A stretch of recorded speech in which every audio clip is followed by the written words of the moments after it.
정우야, 거기서 당장 나와! 어머니의 목소리는 떨리고 있었고 전화기 너머로 두려움이 그대로 전해졌습니다.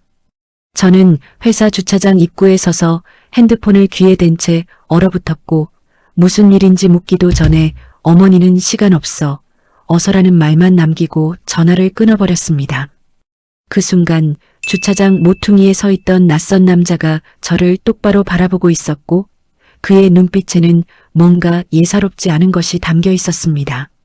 심장이 쿵 내려앉는 걸 느꼈고 어머니의 다급한 목소리가 계속 귓가에 맴돌았습니다. 며칠 전 어머니는 식당에서 우연히 건설업자들의 대화를 듣게 되었고 그 대화 속에는 차 매매 쪽에서 일하는 정우를 처리해야 한다는 무시무시한 말이 있었습니다. 저는 처음엔 어머니가 착각하신 거라고 생각했지만 조수석에 붙어있던 조심하세요. 당신은 지금 위험합니다라는 쪽지를 발견하는 순간 이 모든 게 현실이라는 걸 깨달았습니다. 누군가 저를 노리고 있었고 저는 모르는 사이에 거대한 범죄 조직의 표적이 되어 있었습니다. 검은색 승용차가 저를 따라왔고 딸아이 학교 앞에 수상한 남자가 나타났으며 밤마다 누군가 우리 집을 감시하고 있었습니다. 대체 제가 무엇을 잘못한 걸까요? 평범한 가장으로 살아온 저에게 왜 이런 일이 벌어진 걸까요? 그날도 늘 같았습니다. 아침 6시 반 알람 소리에 눈을 뜨고 세수를 하고 출근 준비를 했습니다.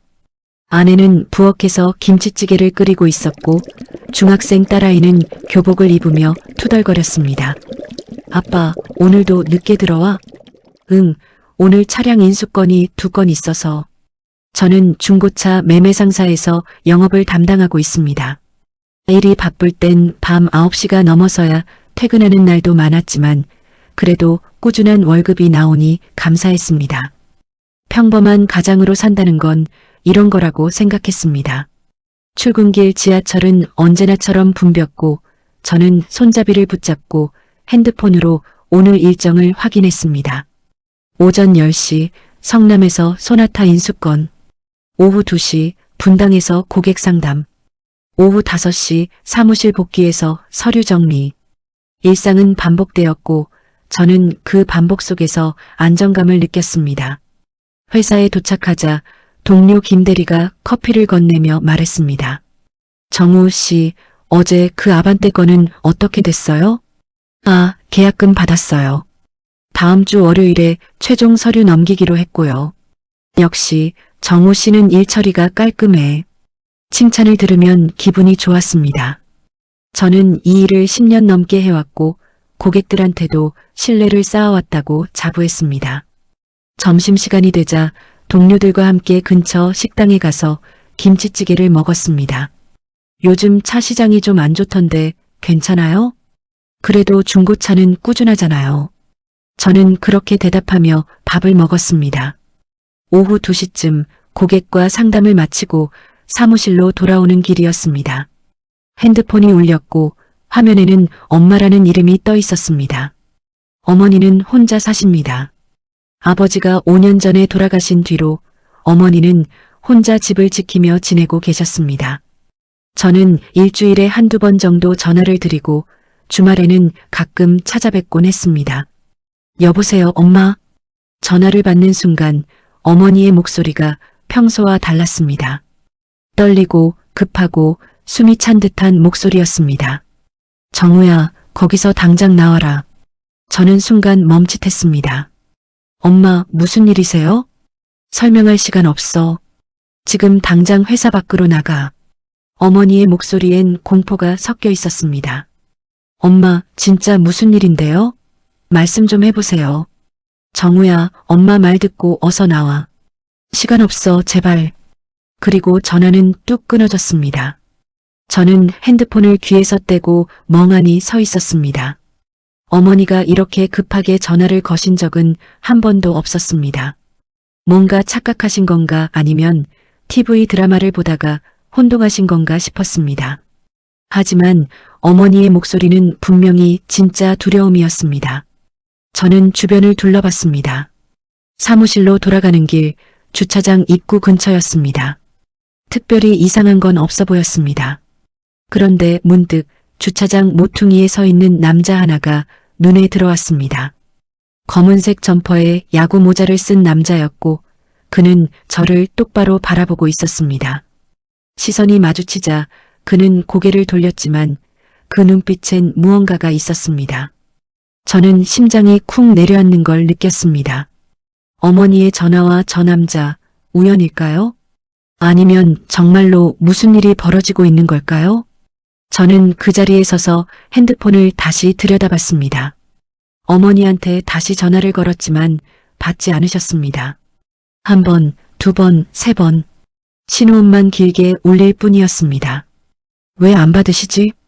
저는 불안한 마음에 문자를 보냈습니다. 엄마, 무슨 일이에요? 전화 좀 받아주세요. 하지만 답장은 오지 않았습니다. 어머니는 평소에도 스마트폰을 잘 다루지 못하셨지만 전화는 항상 받으셨습니다. 특히 제가 거는 전화는 절대 놓치지 않으셨습니다. 그런 어머니가 이렇게 전화를 끊고 받지 않는다는 건 뭔가 심각한 일이 벌어진 게 분명했습니다. 저는 주차장 모퉁이를 다시 봤습니다. 아까 그 남자는 이미 사라지고 없었습니다. 설마 내가 너무 예민한 건가? 하지만 어머니의 목소리는 계속 귓가에 맴돌았습니다. 당장 거기서 나와라. 어머니는 제가 어렸을 때부터 늘 저를 보호하려고 하셨습니다. 길을 건널 때도 손을 꼭 잡으셨고 밤늦게 귀가하면 현관불을 켜놓고 기다리셨습니다. 아버지가 돌아가신 뒤로는 더욱 그랬습니다. 정우야, 너만 있으면 엄마는 괜찮아. 어머니는 항상 그렇게 말씀하셨습니다. 저는 어머니의 유일한 자식이었고 어머니에게 저는 전부였습니다. 그런 어머니가 지금 이렇게 다급하게 전화를 하셨다는 건 제가 위험하다고 느끼셨다는 뜻이었습니다. 저는 사무실로 돌아가지 않고 차에 올라탔습니다. 시동을 걸고 어머니 집으로 향했습니다. 어머니는 서울 외곽의 작은 아파트에서 혼자 사십니다. 제 집에서 차로 40분 정도 걸리는 거리였습니다. 운전을 하면서도 계속 어머니한테 전화를 걸었지만 여전히 받지 않으셨습니다. 엄마, 제발 전화 좀 받아요. 저는 핸들을 꽉 쥐고 엑셀을 밟았습니다. 신호등이 빨간불이었지만 멈추고 싶지 않았습니다. 주변 차들의 경적 소리가 들렸지만 저는 신경 쓰지 않았습니다. 어머니가 왜 저렇게 다급하게 전화를 하셨을까요? 혹시 어머니가 편찮으신 건 아닐까요? 아니면 집에 무슨 일이 생긴 건 아닐까요? 생각이 꼬리를 물고 이어졌고 불안은 점점 커져만 갔습니다. 40분이 영원처럼 느껴졌습니다. 드디어 어머니 아파트 단지가 보였습니다. 저는 주차장에 차를 세우고 엘리베이터를 탔습니다. 10층, 어머니가 사시는 층이었습니다. 엘리베이터 문이 열리고 저는 복도를 뛰어갔습니다. 어머니 집 현관 앞에 섰습니다. 초인종을 눌렀습니다. 엄마, 저예요. 정우예요. 안에서는 아무 소리도 들리지 않았습니다. 저는 다시 초인종을 눌렀습니다. 엄마, 문 좀 열어주세요. 그때 안에서 작은 발소리가 들렸습니다. 그리고 문고리가 돌아가는 소리가 났습니다. 문이 조금 열렸고 어머니의 얼굴이 보였습니다. 어머니는 평소와 달리 얼굴이 창백했고 눈가엔 불안함이 가득했습니다. 엄마, 무슨 일이에요? 어머니는 제 손을 잡아 끌며 안으로 들어오라고 했습니다. 그리고 문을 닫자마자 체인까지 걸었습니다. 평소엔 절대 체인을 걸지 않으시던 어머니였습니다. 엄마, 대체 무슨 일이 있는 거예요? 어머니는 숨을 고르며 거실 소파에 앉으셨습니다. 저도 따라 앉았습니다. 정우야, 엄마가 며칠 전에 이상한 걸 들었어. 어머니의 목소리는 떨리고 있었습니다. 무슨 소리를 들으셨는데요? 내 이름이 거기 나왔어. 저는 어머니를 빤히 바라봤습니다. 제 이름이요? 어디서요? 어머니는 눈을 감고 깊게 한숨을 쉬셨습니다. 엄마가 식당에서 밥을 먹고 있었는데 옆 테이블에 남자들이 앉아서 이야기를 하는 거야. 어떤 이야기요? 돈 이야기, 그리고 누군가를 정리한다는 이야기. 저는 심장이 두근거리기 시작했습니다. 그리고 거기서 정우라는 이름이 나왔어. 분명히 들었어. 어머니의 손이 제 손을 꽉 잡았습니다. 엄마는 내가 위험하다는 걸 느꼈어. 그래서 당장 전화한 거야. 저는 입술을 깨물었습니다. 정우라는 이름은 흔한 이름이었습니다. 어쩌면 다른 사람일 수도 있었습니다. 하지만 어머니의 눈빛은 확신에 차 있었습니다. 엄마, 혹시 착각하신 거 아니에요? 아니야, 엄마는 분명히 들었어. 그리고 그 남자들, 얼굴도 무서웠어. 어머니는 제 얼굴을 두 손으로 감싸쥐었습니다. 정우야, 엄마 말 좀 들어. 당분간 조심해야 돼. 저는 대답 대신 고개를 끄덕였습니다. 어머니의 보호 본능은 언제나 저보다 앞서 있었습니다. 그리고 그 본능이 지금 저에게 경고하고 있었습니다. 어머니는 제 손을 꽉 잡은 채 거실 창문 쪽을 힐끗 보셨고 마치 누군가 밖에서 지켜보고 있을지도 모른다는 듯 불안해하셨습니다. 저는 어머니의 그런 모습을 보며 가슴이 답답해졌지만 동시에 이 상황이 과연 현실인지 의심스러웠습니다. 엄마, 그 식당이 어디였어요? 언제 거기 가셨는데요? 어머니는 잠시 생각하시더니 떨리는 목소리로 대답하셨습니다. 지난 화요일이었어. 집 근처 중국집에서 짜장면 먹고 있었는데 옆 테이블에 남자 셋이 앉아서 술을 마시면서 얘기하더라고. 저는 어머니의 말을 곱씹으며 머릿속으로 계산을 해봤지만 지난 화요일에 특별히 이상한 일이 있었던 기억은 없었습니다. 그 남자들이 구체적으로 뭐라고 했는지 기억나세요? 어머니는 눈을 감으며 기억을 되살리려는 듯 이마에 주름을 잡으셨고 한참 뒤에야 조심스럽게 입을 여셨습니다. 처음엔 그냥 건설일 얘기 같았어. 외주가 어쩌고 돈이 얼마 들어갔다는 둥 그런 얘기를 하더라고. 근데 갑자기 목소리를 낮추면서 누군가 이름을 대는 거야. 어머니는 말을 하면서도 계속 주변을 의식하셨고 저는 어머니가 이렇게까지 긴장하시는 모습을 본 적이 없었기에 더욱 불안했습니다. 그래서 그 이름이 뭐였는데요? 정우라고 했어. 분명히 정우라고 했어. 그리고 그 뒤에 뭐라고 했냐면 그 자식 처리해야 된다는 말이 들렸어. 저는 등골이 서늘해지는 걸 느꼈고 숨을 크게 들이마신 뒤 어머니를 똑바로 바라봤습니다. 엄마, 정우라는 이름은 흔한 이름이잖아요. 다른 사람일 수도 있어요. 어머니는 고개를 저으며 제 손을 더 세게 잡으셨고 눈물이 글썽거리기 시작했습니다. 엄마도 처음엔 그렇게 생각했어. 근데 그 남자들이 또 뭐라고 했냐면 차 매매 쪽 일한다고 했어. 차 매매 쪽에서 일하는 정우를 처리해야 된다고. 저는 순간 숨이 멎는 것 같았고 가슴이 쿵 내려앉는 느낌이 들었습니다. 차 매매 그리고 정우라는 이름, 이 두 가지가 겹치면 저의 가능성이 높아지는 건 사실이었습니다. 그래서 엄마가 그 자리에서 바로 일어나서 나왔어. 무서워서 뒤도 안 돌아보고 집으로 왔지. 어머니는 말을 하면서 손수건으로 눈가를 닦으셨고 저는 어머니의 그런 모습을 보며 뭐라고 위로해야 할지 몰랐습니다. 엄마, 혹시 그 남자들 얼굴 기억나세요? 나이는 어느 정도였어요? 어머니는 잠시 생각하시더니 고개를 끄덕이셨습니다. 한 명은 40 중반쯤 돼 보였고 머리를 짧게 깎았더라. 얼굴이 각지고 눈빛이 날카로웠어. 다른 한 명은 좀 젊어 보였고 문신이 팔에 있었어. 나머지 한 명은 등을 보고 있어서 얼굴은 못 봤어. 저는 어머니의 말을 들으며 머릿속으로 최근에 만난 사람들을 떠올려 봤지만 딱히 그런 사람들이 생각나지 않았습니다. 엄마, 저는 그런 사람들 만난 적 없어요. 회사에서도 평범하게 일하고 있고 특별히 문제될 일도 없었어요. 어머니는 제 말을 듣고도 여전히 불안한 표정이었고 창밖을 자꾸 쳐다보셨습니다. 정우야, 엄마는 내가 무슨 일을 하든 상관없어. 그냥 내가 안전했으면 좋겠어. 엄마 말 좀 들어. 당분간 조심해야 돼. 저는 어머니의 손을 꽉 잡으며 고개를 끄덕였지만 솔직히 아직도 이 상황이 현실인지 실감이 나지 않았습니다.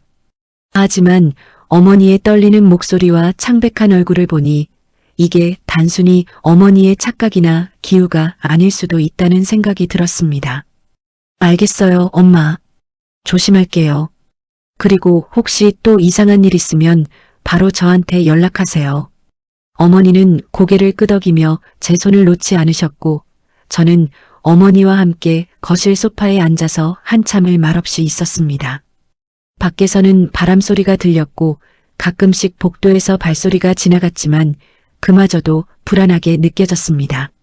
저는 핸드폰을 꺼내서 최근 통화 기록을 확인했고 혹시 모를 이상한 전화가 있었는지 살펴봤지만 특별한 건 없었습니다. 엄마, 저 이제 가봐야 될 것 같아요. 회사에 급히 나온 거라서 동료들이 궁금해할 거예요. 어머니는 제 말에 불안한 표정을 지으셨지만 결국 고개를 끄덕이며 현관까지 따라 나오셨습니다. 정우야, 정말 조심해. 엄마 말 농담 아니야. 저는 어머니를 안아드리며 대답했습니다. 네, 엄마. 걱정 마세요. 하지만 현관문을 나서는 순간 저는 복도 끝에 서 있는 남자 한 명과 눈이 마주쳤습니다. 그 남자는 검은색 재킷을 입고 있었고 저를 빤히 쳐다보고 있었습니다. 저는 심장이 두근거리기 시작했고 그 남자를 향해 걸어가려는 순간 남자는 계단 쪽으로 사라졌습니다. 저는 급하게 계단으로 뛰어갔지만 이미 남자는 보이지 않았습니다. 엘리베이터를 타고 내려가면서도 저는 계속 주변을 살폈고 주차장에 도착해서도 뒤를 몇 번이나 돌아봤습니다. 차에 올라타서 시동을 걸었지만 손이 떨려서 핸들을 제대로 잡기가 힘들었습니다. 어머니의 말이 계속 머릿속을 맴돌았고 그 복도에서 본 남자의 눈빛이 잊히지 않았습니다. 저는 백미러를 통해 뒤를 확인하며 천천히 차를 몰기 시작했고 집으로 가는 내내 누군가 저를 따라오는 건 아닌지 신경이 곤두섰습니다. 평소보다 훨씬 길게 느껴졌고 신호등이 바뀔 때마다 백미러를 확인하는 제 모습이 이상하게 느껴졌습니다. 회사에 도착했을 때는 이미 오후 5시가 넘어 있었고 동료들은 퇴근 준비를 하고 있었습니다. 정우 씨, 어디 갔다 왔어요? 한참 찾았는데. 김 대리가 가방을 메고 저를 보며 물었고 저는 애써 웃으며 대답했습니다. 아, 급한 일이 좀 있어서요. 죄송합니다. 김 대리는 별로 신경 쓰지 않는다는 듯 손을 흔들며 먼저 퇴근했고 사무실에는 저 혼자만 남게 되었습니다. 저는 책상에 앉아서 오늘 처리해야 할 서류들을 펼쳤지만 글자가 눈에 들어오지 않았습니다. 어머니가 들었다는 그 대화, 차 매매 쪽에서 일하는 정우를 처리해야 한다는 말이 계속 머릿속을 맴돌았습니다. 저는 최근 몇 달간 제가 담당했던 차량 매매건들을 떠올려 봤고 혹시 그 중에 문제가 될 만한 게 있었는지 생각해 봤습니다. 하지만 특별히 이상한 건 없었고 모든 거래는 정상적으로 처리되었습니다. 대체 왜 내 이름이 거기 나온 거지? 저는 컴퓨터를 켜고 최근 거래 내역을 하나하나 확인하기 시작했습니다.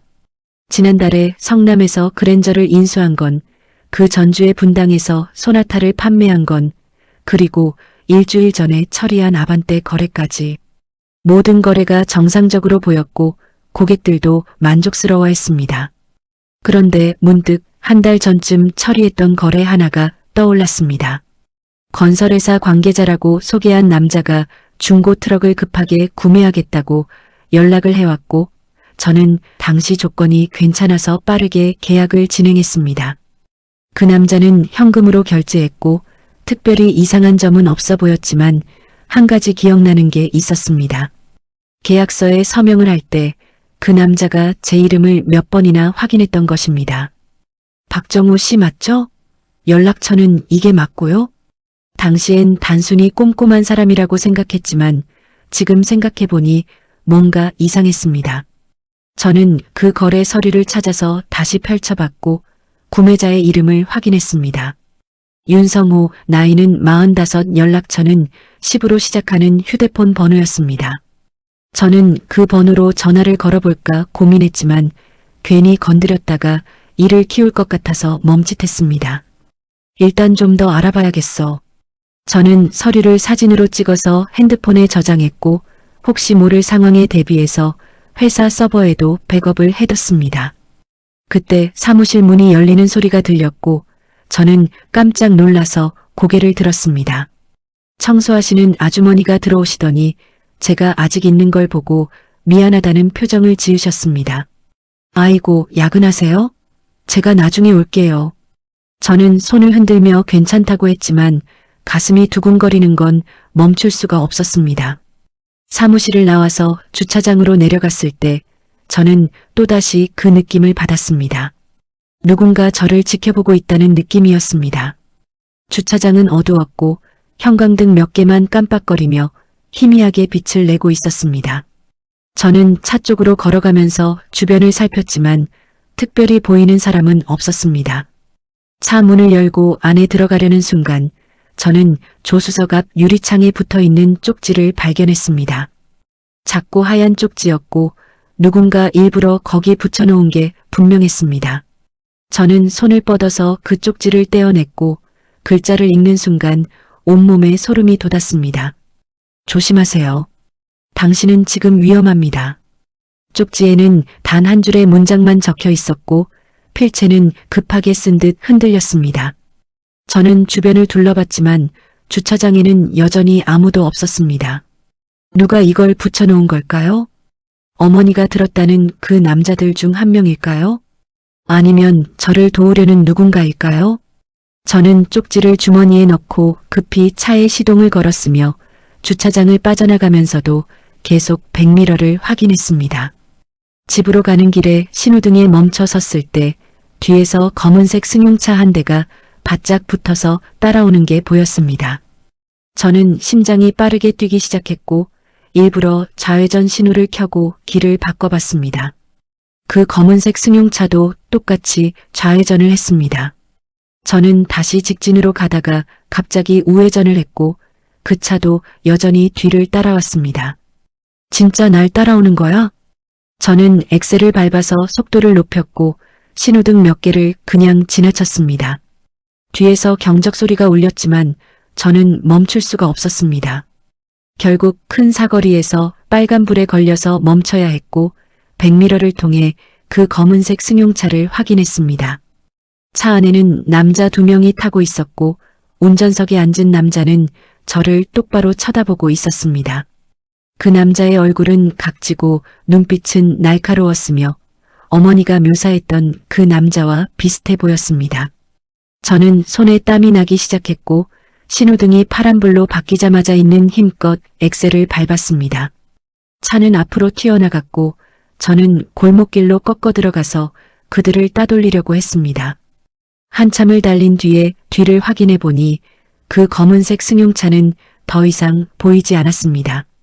저는 한숨을 쉬며 핸들에 이마를 기댔고 온몸이 땀으로 젖어 있는 걸 느꼈습니다. 이건 분명히 착각이 아니었습니다.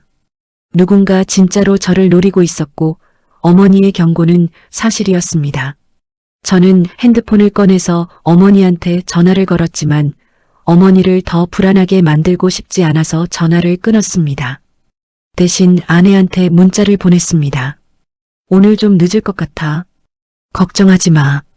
하지만 저는 지금 집으로 가는 게 맞는지 확신이 서지 않았습니다. 혹시 그들이 집 주소를 알고 있다면 어떻게 하죠? 혹시 아내와 딸까지 위험해진다면요? 저는 차를 세우고 한참을 생각했고 결국 경찰서로 가기로 마음먹었습니다. 저는 계속 백미러를 확인했지만 다행히 더 이상 따라오는 차는 없어 보였습니다. 경찰서 주차장에 차를 세우고 건물 안으로 들어갔을 때 민원실에는 몇 명의 사람들이 앉아서 대기하고 있었습니다. 저는 안내 데스크로 가서 상황을 설명하려고 했지만 말문이 막혔습니다. 저기 누군가 저를 미행하는 것 같은데요. 안내 데스크에 앉아있던 경찰관이 저를 쳐다보며 물었습니다. 미행이요? 언제부터 그런 느낌을 받으셨어요? 저는 오늘 있었던 일들을 설명하려 했지만 막상 말로 하려니 황당하게 들릴 것 같아서 머뭇거렸습니다. 어머니가 식당에서 우연히 들은 대화, 조수석에 붙어있던 쪽지, 그리고 검은색 승용차가 저를 따라왔다는 것까지. 경찰관은 제 말을 듣더니 고개를 끄덕이며 신고 접수를 하겠다고 했지만 표정에서 반신반의하는 게 느껴졌습니다. 일단 접수는 해드릴게요. 근데 증거가 있으세요? 사진이나 영상 같은 거요. 저는 고개를 저었고 주머니에서 쪽지를 꺼내서 보여줬습니다. 경찰관은 쪽지를 받아들고 잠시 살펴보더니 이런 종류의 장난이나 협박은 자주 있다며 크게 걱정하지 말라고 했습니다. 일단 순찰을 강화하도록 하겠습니다. 혹시 또 이상한 일 있으면 바로 신고하세요. 저는 극에 다냐는 듯 경찰관을 바라봤지만 더 이상 할 수 있는 말이 없었습니다. 경찰서를 나와서 차에 올라탔을 때 저는 무력감에 빠졌습니다. 경찰도 확실한 증거가 없으면 움직일 수 없다는 걸 알았고 지금 제가 가진 건 어머니의 증언과 한 장의 쪽지뿐이었습니다. 저는 핸드폰을 꺼내서 아내한테 전화를 걸었고 아내는 걱정스러운 목소리로 물었습니다. 여보, 어디야? 왜 이렇게 늦어? 저는 아내한테 사실대로 말해야 할지 고민했지만 결국 괜찮다고만 대답했습니다. 응, 일 때문에 좀 늦었어. 곧 들어갈게. 아내는 더 이상 묻지 않았고 저는 전화를 끊은 뒤 한동안 차 안에 앉아 있었습니다. 집으로 가는 게 맞는지 아니면 다른 곳으로 가야 하는지 판단이 서지 않았습니다. 결국 저는 시동을 걸고 집으로 향했지만 가는 내내 주변을 경계하며 운전했습니다. 집 앞 아파트 단지에 도착했을 때 저는 주차장을 몇 바퀴 돌면서 수상한 차가 없는지 확인했습니다. 다행히 특별히 이상한 건 없어 보였고 저는 평소 주차하던 자리에 차를 세웠습니다. 엘리베이터를 타고 올라가면서도 저는 계속 뒤를 돌아봤고 복도를 걸어갈 때도 주변을 살폈습니다. 집 현관 앞에 섰을 때 저는 문고리를 잡기 전에 잠시 멈춰서 숨을 고르고 문을 열었습니다. 아내는 거실 소파에 앉아서 TV를 보고 있었고 딸아이는 방에서 공부를 하고 있었습니다. 왔어? 밥 먹었어? 아내가 웃으며 물었고 저는 고개를 끄덕이며 거짓말을 했습니다. 응, 회사에서 먹었어. 아내는 더 이상 묻지 않았고 저는 방으로 들어가서 옷을 갈아입었습니다. 거울에 비친 제 얼굴은 창백했고 눈 밑에는 다크서클이 생겨 있었습니다. 저는 침대에 앉아서 오늘 하루를 정리해 봤습니다. 어머니의 전화, 낯선 남자의 시선, 쪽지, 그리고 추격전까지. 이 모든 게 우연일 수는 없었고 분명히 누군가 저를 노리고 있었습니다. 하지만 왜 저를 노리는지 그 이유를 알 수가 없었습니다.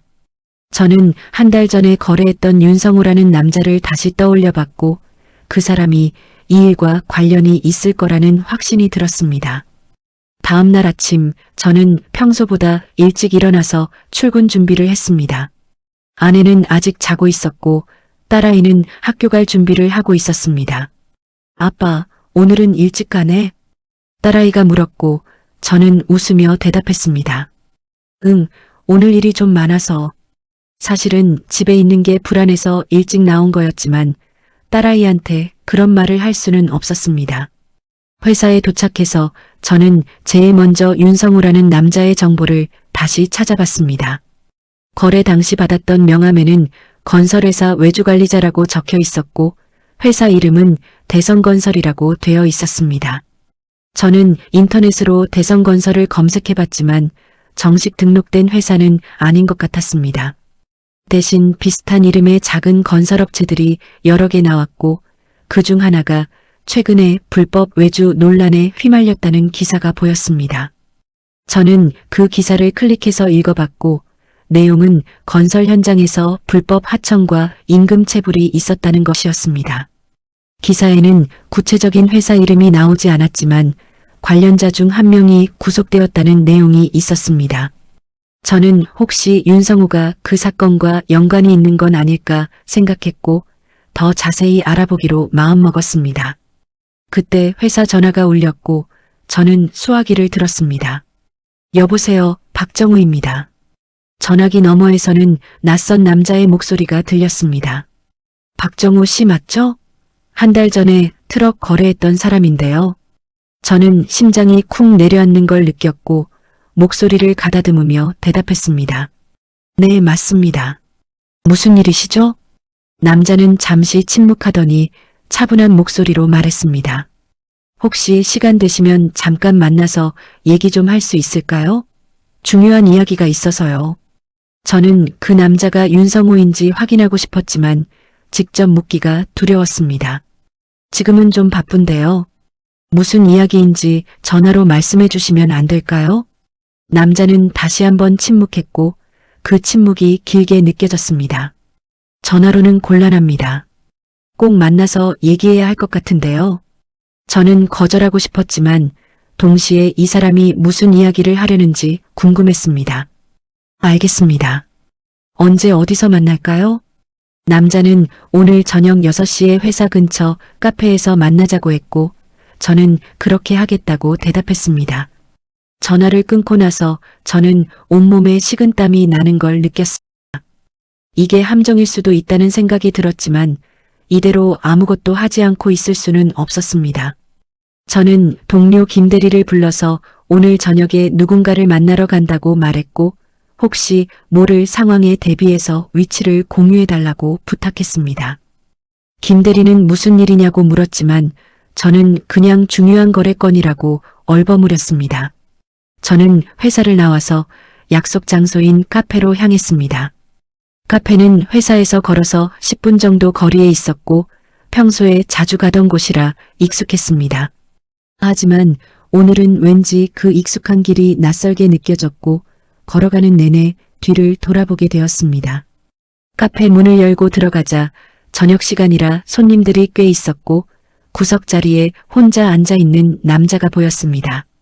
그 남자는 저를 보더니 손을 들어 인사를 했고 저는 천천히 그쪽으로 걸어갔습니다. 가까이 가서 보니 그 남자는 한 달 전에 트럭을 구매했던 윤성호가 맞았고 그는 여전히 날카로운 눈빛을 가지고 있었습니다. 앉으세요, 박정우 씨. 윤성호는 차분한 목소리로 말했고 저는 그의 맞은편에 앉았습니다. 테이블 위에는 이미 커피 2잔이 놓여 있었고 윤성호는 한 잔을 제 앞으로 밀어줬습니다. 뭘 마실지 몰라서 그냥 아메리카노 시켰습니다. 저는 고맙다는 말 대신 바로 본론으로 들어갔습니다. 무슨 이야기를 하려고 저를 부르신 겁니까? 윤성호는 커피를 한 모금 마시더니 천천히 입을 열었습니다. 박정우 씨, 한 달 전에 제가 트럭을 구매했던 거 기억하시죠? 저는 고개를 끄덕였고 윤성호는 계속 말을 이어갔습니다. 그 트럭이 지금 문제가 좀 생겼습니다. 경찰이 조사를 하고 있어요. 저는 심장이 빠르게 뛰기 시작했고 윤성호를 똑바로 바라봤습니다. 무슨 문제인데요? 트럭에 하자가 있었습니까? 윤성호는 고개를 저으며 손을 내저었습니다. 하자는 아니고요. 그 트럭이 불법 건설 현장에서 사용되었다는 겁니다. 경찰이 추적하고 있어요. 저는 온몸이 굳어지는 걸 느꼈고 윤성호의 다음 말을 기다렸습니다. 그래서 제가 걱정되는 게 뭐냐면 경찰이 트럭의 이전 소유주나 거래 과정을 조사할 수도 있다는 겁니다. 그러면 박정우 씨 이름도 나올 수밖에 없죠. 저는 입술을 깨물며 윤성호를 노려봤습니다. 저는 정상적으로 거래한 겁니다. 불법 건설 현장에 사용될 줄은 몰랐어요. 윤성호는 고개를 끄덕이며 동의한다는 표정을 지었습니다. 물론입니다. 박정우 씨는 아무 잘못이 없어요. 저도 그걸 압니다. 그래서 제가 이렇게 미리 연락을 드린 겁니다. 저는 윤성호의 말을 믿을 수 없었고 그가 무슨 속셈으로 이런 말을 하는지 알고 싶었습니다. 그래서 제가 어떻게 하길 바라시는 겁니까? 윤성호는 잠시 주변을 둘러보더니 목소리를 낮춰서 말했습니다. 혹시 경찰이 연락 오면 저와의 거래는 그냥 평범한 중고차 매매였다고만 말씀해 주세요. 다른 건 아무것도 모른다고요. 저는 윤성호의 말을 듣고 이게 협박인지 부탁인지 구분이 되지 않았습니다. 만약 제가 그렇게 말하지 않으면 어떻게 되는 겁니까? 윤성호는 잠시 침묵하다가 한숨을 쉬었습니다. 박정우 씨, 저도 이런 일에 연루되고 싶지 않습니다. 하지만 제 위에 있는 사람들은 이 일을 조용히 묻고 싶어 해요. 그리고 그 사람들은 방해가 되는 사람을 그냥 두지 않습니다. 저는 그제야 어머니가 들었던 대화의 의미를 정확히 이해했습니다. 차 매매 쪽에서 일하는 정우를 처리해야 한다는 말, 그건 저를 증인으로 보고 있다는 뜻이었습니다. 그 사람들이 누구입니까? 대체 무슨 일을 저지른 겁니까? 윤성호는 고개를 저으며 더 이상 말하고 싶지 않다는 표정을 지었습니다. 그건 박정우 씨가 알 필요 없는 일입니다. 그냥 조용히 있으시면 됩니다. 그럼 아무 일도 없을 겁니다. 저는 커피를 한 모금 마시며 생각을 정리했습니다. 윤성호는 저를 협박하고 있었지만 동시에 경고도 하고 있었습니다. 만약 제가 경찰한테 사실대로 말하면 위험해질 수 있다는 것, 하지만 침묵을 지키면 안전할 거라는 것. 만약 제가 거절하면요? 저는 용기를 내서 물었고 윤성호는 저를 빤히 쳐다봤습니다. 거절하실 수도 있죠. 하지만 박정우 씨한테는 가족이 있잖아요. 부인이랑 딸, 그리고 혼자 사시는 어머니까지. 저는 그 순간 온몸에 소름이 돋았고 윤성호를 향해 손을 뻗으려다가 참았습니다. 가족은 건드리지 마세요. 이건 저와 당신들 사이의 문제잖아요. 윤성호는 손을 들어 진정하라는 신용을 했습니다. 협박이 아닙니다. 그냥 현실을 말씀드리는 겁니다. 박정우 씨가 조용히 있으면 아무 일도 없을 거예요. 저도 그걸 원합니다. 저는 주먹을 꽉 쥐고 윤성호를 노려봤지만 그는 태연하게 커피를 마시고 있었습니다. 오늘은 이만 가봐야겠습니다. 제 말 잘 생각해 보세요. 윤성호는 자리에서 일어나며 명함 한 장을 테이블에 놓았습니다. 혹시 마음이 바뀌면 연락 주세요. 아니면 그냥 조용히 계세요. 그게 박정우 씨한테도 좋습니다. 윤성호는 그 말을 남기고 카페를 나갔고 저는 그 자리에 혼자 남았습니다. 테이블 위에 놓인 명함을 보니 윤성호의 이름과 전화번호만 적혀 있었고 회사 이름은 없었습니다. 저는 명함을 집어서 주머니에 넣고 카페를 나왔습니다. 밖은 이미 어두워져 있었고 거리에는 사람들이 퇴근길로 바쁘게 오가고 있었습니다. 저는 회사로 돌아가지 않고 차를 타고 어머니 집으로 향했습니다. 어머니한테 오늘 있었던 일을 말씀드려야 할 것 같았고 어떻게 해야 할지 조언을 구하고 싶었습니다. 차를 몰면서 저는 계속 생각했습니다. 윤성호의 말대로 조용히 있으면 안전할까요? 아니면 경찰한테 가서 모든 걸 털어놓아야 할까요? 하지만 경찰도 확실한 증거가 없으면 움직일 수 없다고 했고 오히려 저만 더 위험해질 수도 있었습니다. 어머니 아파트에 도착했을 때 저는 주차장에서 한참을 망설이다가 엘리베이터를 탔습니다. 10층에 도착해서 어머니 집 초인종을 눌렀고 어머니는 문을 열자마자 제 얼굴을 보더니 깜짝 놀라셨습니다. 정우야, 무슨 일이야? 얼굴이 왜 이래? 저는 어머니를 안으며 숨을 깊게 들이마셨습니다. 엄마 말이 맞았어요. 진짜로 저를 노리는 사람들이 있었어요. 어머니는 제 등을 쓰다듬으며 안으로 들어오라고 했고 저는 어머니한테 오늘 있었던 모든 일을 말씀드렸습니다. 윤성호와의 만남, 그가 한 협박, 그리고 가족을 언급한 것까지. 어머니는 제 이야기를 듣고 얼굴이 더욱 창백해지셨고 제 손을 꽉 잡으셨습니다. 정우야, 이건 경찰한테 가야 돼. 혼자서 해결할 수 있는 일이 아니야. 저는 고개를 끄덕였지만 경찰이 과연 저를 보호해 줄 수 있을지 확신이 서지 않았습니다. 어머니와 이야기를 나누고 집으로 돌아왔을 때는 이미 밤 10시가 넘어 있었고 아내와 딸은 이미 잠들어 있었습니다. 저는 조용히 방으로 들어가서 옷을 갈아입고 침대에 누웠지만 잠이 오지 않았습니다. 천장을 바라보며 오늘 하루를 돌이켜봤고 윤성호의 얼굴과 그가 했던 말들이 계속 머릿속을 맴돌았습니다. 특히 가족을 언급했던 그 순간이 가장 무섭게 느껴졌고 제 선택이 가족의 안전과 직결되어 있다는 게 두려웠습니다. 다음 날 아침 저는 평소보다 더 일찍 일어나서 딸아이가 학교 가는 걸 배웅했습니다. 딸아이는 아빠가 왜 이렇게 일찍 일어났냐며 신기해했지만 저는 그냥 일찍 일어나게 됐다고 얼버무렸습니다. 아빠, 요즘 뭔가 이상해. 걱정되는 일 있어? 딸아이는 제 눈을 똑바로 쳐다보며 물었고 저는 억지로 웃으며 대답했습니다. 아니야, 아빠는 괜찮아. 그냥 일이 좀 많아서 그래. 딸아이는 더 이상 묻지 않고 학교로 갔지만 저는 딸아이의 뒷모습을 보며 가슴이 먹먹해졌습니다. 회사에 출근해서 저는 평소처럼 일을 하려고 했지만 집중이 되지 않았습니다. 계속해서 주변을 살피게 되었고 누군가 제 책상 근처를 지나갈 때마다 긴장하게 되었습니다. 점심시간이 되어 동료들과 함께 식당에 갔을 때 저는 문득 누군가 저를 지켜보고 있다는 느낌을 받았습니다. 식당 입구 쪽에 서 있는 남자가 저를 계속 쳐다보고 있었고 그 남자는 검은색 재킷에 야구 모자를 쓰고 있었습니다. 어머니 아파트 복도에서 봤던 그 남자와 비슷해 보였고 저는 심장이 빠르게 뛰기 시작했습니다. 정우 씨 괜찮아요? 얼굴이 안 좋아 보이는데. 김대리가 걱정스럽게 물었고 저는 고개를 저으며 괜찮다고 했습니다. 아, 요즘 좀 피곤해서 그래요. 저는 밥을 먹는 척하면서 그 남자를 계속 주시했고 남자도 여전히 저를 쳐다보고 있었습니다. 식사를 마치고 밖으로 나왔을 때 그 남자는 이미 사라지고 없었습니다. 저는 주변을 둘러봤지만 그 남자를 찾을 수 없었고 혹시 제가 너무 예민해진 건 아닌가 싶었습니다. 오후가 되어 고객 상담을 하던 중에 저는 핸드폰으로 문자 메시지를 받았습니다. 발신자 번호는 모르는 번호였고 메시지 내용을 읽는 순간 온몸이 얼어붙었습니다. 조용히 하세요. 당신 딸이 다니는 학교 알고 있습니다.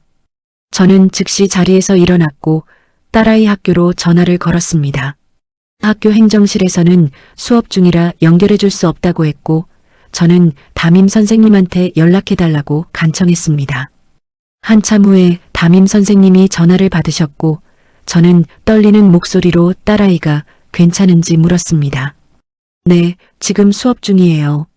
무슨 일 있으세요? 저는 안도의 한숨을 쉬며 괜찮다고 대답했지만 선생님한테 오늘 하교할 때 딸아이를 특별히 신경 써달라고 부탁했습니다. 전화를 끊고 저는 아내한테도 연락을 했고 오늘은 제가 딸아이를 직접 데리러 가겠다고 말했습니다. 아내는 갑자기 왜 그러냐고 물었지만 저는 그냥 오늘 일찍 끝나서 그렇다고 거짓말을 했습니다. 저는 회사 일을 대충 정리하고 오후 3시쯤 회사를 나왔고 딸아이 학교로 향했습니다. 학교는 회사에서 차로 30분 정도 거리에 있었고 가는 내내 저는 백미러를 확인하며 누군가 따라오는지 살폈습니다. 학교에 도착해서 주차를 하고 정문 앞에서 기다렸지만 학교 시간까지는 아직 1시간 정도 남아 있었습니다. 저는 차 안에 앉아서 주변을 계속 살폈고 수상한 사람이나 차량이 있는지 확인했습니다. 그때 학교 정문 근처에 검은색 승용차 한 대가 주차되어 있는 게 보였고 차 안에는 남자 한 명이 앉아 있었습니다. 그 남자는 핸드폰을 보는 척하면서 계속 학교 정문을 쳐다보고 있었고 저는 그게 우연이 아니라는 걸 직감적으로 느꼈습니다. 저는 차에서 내려서 그 검은색 승용차 쪽으로 걸어갔고 남자는 제가 다가오는 걸 보더니 시동을 걸었습니다. 잠깐만요. 저는 소리를 지르며 뛰어갔지만 그 차는 이미 빠르게 출발해서 사라졌습니다. 저는 차 번호를 외우려고 했지만 너무 빨리 가버려서 제대로 보지 못했습니다. 학교 시간이 되어 딸아이가 정문으로 나왔을 때 저는 급히 달려가서 딸아이를 꼭 안았습니다. 아빠, 왜 여기 있어? 딸아이는 깜짝 놀라며 물었고 저는 웃으며 대답했습니다. 오늘 일찍 끝나서 데리러 왔어. 같이 집에 가자. 딸아이는 기뻐하며 제 손을 잡았고 저는 딸아이를 데리고 차로 향했습니다. 차에 타기 전에 저는 다시 한번 주변을 둘러봤지만 수상한 차나 사람은 보이지 않았습니다. 집으로 가는 길에 딸아이는 학교에서 있었던 일들을 신나게 이야기했지만 저는 제대로 듣지 못했습니다. 계속해서 백미러를 확인하고 주변을 경계하느라 딸아이의 말에 집중할 수가 없었습니다. 아빠, 내 말 듣고 있어? 딸아이가 물었고 저는 미안한 마음에 손을 내밀어 딸아이의 머리를 쓰다듬었습니다. 응, 듣고 있어. 미안해. 아빠가 좀 피곤해서. 집에 도착해서 딸아이를 집에 들여보낸 뒤 저는 아내한테 전화를 걸었습니다. 여보, 오늘부터 당분간 딸아이 학교 등하교를 제가 할게요. 아내는 갑자기 왜 그러냐며 이상하게 생각했지만 저는 그냥 요즘 딸아이와 시간을 보내고 싶다고 둘러댔습니다. 전화를 끊고 저는 어머니한테도 연락을 드렸고 당분간 집 밖에 혼자 나가지 말라고 부탁했습니다. 정우야, 무슨 일이 또 생긴 거야? 어머니는 불안한 목소리로 물었고 저는 아무 일 없다고 거짓말을 했습니다. 그냥 조심하시는 게 좋을 것 같아서요. 저도 자주 들를게요. 저는 핸드폰을 주머니에 넣고 차 안에 앉아서 한숨을 쉬었습니다. 이제 윤성우와 그의 사람들은 제가 가만히 있지 않을 거라는 걸 알게 된 것 같았고 경고의 수위를 높이고 있었습니다. 저는 더 이상 혼자서 이 문제를 해결할 수 없다는 걸 깨달았고 누군가의 도움이 필요하다고 느꼈습니다. 그때 며칠 전에 경찰서에서 받았던 명함이 떠올랐고 저는 그 명함을 찾아서 전화번호를 확인했습니다. 형사 최성민, 강력계 소속이라고 적혀 있었습니다. 저는 잠시 망설이다가 그 번호로 전화를 걸었고 몇 번의 신호음 끝에 남자의 목소리가 들렸습니다. 여보세요, 최성민입니다. 저는 숨을 깊게 들이마시고 떨리는 목소리로 말했습니다. 형사님, 도움이 필요합니다. 제가 지금 누군가한테 쫓기고 있어요. 최성민은 제 말을 듣고 잠시 침묵하더니 침착한 목소리로 지금 어디에 있는지 물었습니다. 저는 딸아이 학교 근처에 있다고 대답했고 형사는 그 자리에서 움직이지 말고 기다리라고 했습니다. 30분쯤 지났을 때 검은색 세단 한 대가 제 차 옆에 멈춰 섰고 차에서 내린 남자가 저를 향해 걸어왔습니다. 40대 초반으로 보이는 남자였고 짧은 머리에 날카로운 눈빛을 가지고 있었습니다. 박정우 씨 맞으시죠? 형사 최성민입니다. 형사는 손을 내밀며 악수를 청했고 저는 그의 손을 잡으며 안도감을 느꼈습니다. 형사님 감사합니다. 제가 지금 정말 위험한 상황에 처해 있어요. 최성민 형사는 제 차 조수석에 타더니 무슨 일인지 차근차근 설명해달라고 했습니다. 저는 어머니가 식당에서 들었던 대화부터 시작해서 윤성우와의 만남 그리고 오늘 받은 협박 문자와 딸아이 학교 앞에 나타난 수상한 차량까지 모든 걸 설명했습니다. 형사는 제 이야기를 들으면서 가끔씩 고개를 끄덕였고 중요한 부분에서는 수첩에 메모를 했습니다. 윤성우라는 사람이 구체적으로 뭐라고 했죠? 형사가 물었고 저는 윤성우가 했던 말들을 최대한 정확하게 전달했습니다. 트럭이 불법 건설 현장에서 사용되었다고 했고 경찰이 조사하고 있다고 했어요. 그리고 제가 조용히 있지 않으면 가족이 위험할 수 있다는 식으로 협박했습니다. 최성민 형사는 턱을 만지며 생각에 잠겼고 잠시 후에 입을 열었습니다. 박정우 씨, 혹시 최근에 건설업 관련 불법 외주 사건에 대해 들어본 적 있으세요? 저는 고개를 끄덕이며 며칠 전에 인터넷으로 검색했던 기사를 떠올렸습니다. 네, 대성건설이라는 이름이 나왔던 것 같은데 정식 등록된 회사는 아닌 것 같았어요. 형사는 제 말을 듣고 눈빛이 날카로워졌고 수첩에 대성건설이라는 이름을 적었습니다. 사실 저희도 몇 달 전부터 그 사건을 추적하고 있습니다. 건설 현장에서 불법 하청과 임금 체불이 있었고 그 과정에서 서류를 위조하고 불법 자금을 은닉한 정황이 있어요. 저는 형사의 말을 듣고 제가 얼마나 큰 일에 휘말려 있는지 실감했습니다. 그런데 증거가 부족해서 수사가 지지부진한 상태였어요. 핵심 인물들이 모두 입을 다물고 있거든요. 형사는 저를 똑바로 쳐다보며 진지한 표정을 지었습니다. 박정우 씨가 거래했던 그 트럭, 그게 바로 우리가 찾던 증거 중 하나일 수 있습니다. 불법 자금으로 구매한 차량이 여러 대 있는데 그 중 하나가 박정우 씨를 통해 거래된 거예요. 저는 순간 머리가 복잡해졌고 제가 모르는 사이에 범죄에 연루되어 있었다는 사실이 충격적이었습니다. 저는 정말 몰랐어요. 그냥 평범한 거래라고 생각했어요. 형사는 고개를 끄덕이며 저를 안심시키려는 듯 손을 내저었습니다. 물론입니다. 박정우 씨는 피해자예요. 하지만 그쪽에서는 박정우 씨를 증인으로 보고 있는 거죠. 만약 박정우 씨가 법정에서 증언하면 거래 내역이 드러나고 그들의 범죄가 입증될 수 있으니까요. 저는 주먹을 꽉 쥐고 형사를 바라봤습니다. 그럼 제가 어떻게 해야 합니까? 가족까지 위협받고 있는데 가만히 있을 수는 없잖아요. 형사는 잠시 생각하더니 핸드폰을 꺼내서 누군가에게 전화를 걸었습니다. 네, 저예요. 지금 증인 한 명 확보했어요. 대성건설 관련된 사람이에요. 보호 조치 필요합니다. 형사는 전화를 끊고 저를 향해 말했습니다. 일단 박정우 씨와 가족분들의 안전이 최우선입니다. 저희가 보호 조치를 취하겠습니다. 그리고 박정우 씨가 가지고 있는 거래 서류와 증거들을 모두 제출해 주셔야 합니다. 저는 고개를 끄덕이며 동의했고 형사는 계속 말을 이어갔습니다. 그리고 윤성우라는 사람이 다시 연락을 하면 바로 저한테 알려주세요. 통화 내용도 녹음하시고요. 저는 형사의 지시를 듣고 조금씩 안심이 되었지만 동시에 앞으로 어떤 일이 벌어질지 두려웠습니다. 형사님, 제 가족은 정말 안전할까요? 형사는 제 어깨를 가볍게 두드리며 확신에 찬 목소리로 대답했습니다. 제가 책임지겠습니다. 박정우 씨 가족은 24시간 보호 대상으로 지정하겠습니다. 그리고 윤성우와 그 일당들도 곧 체포할 겁니다.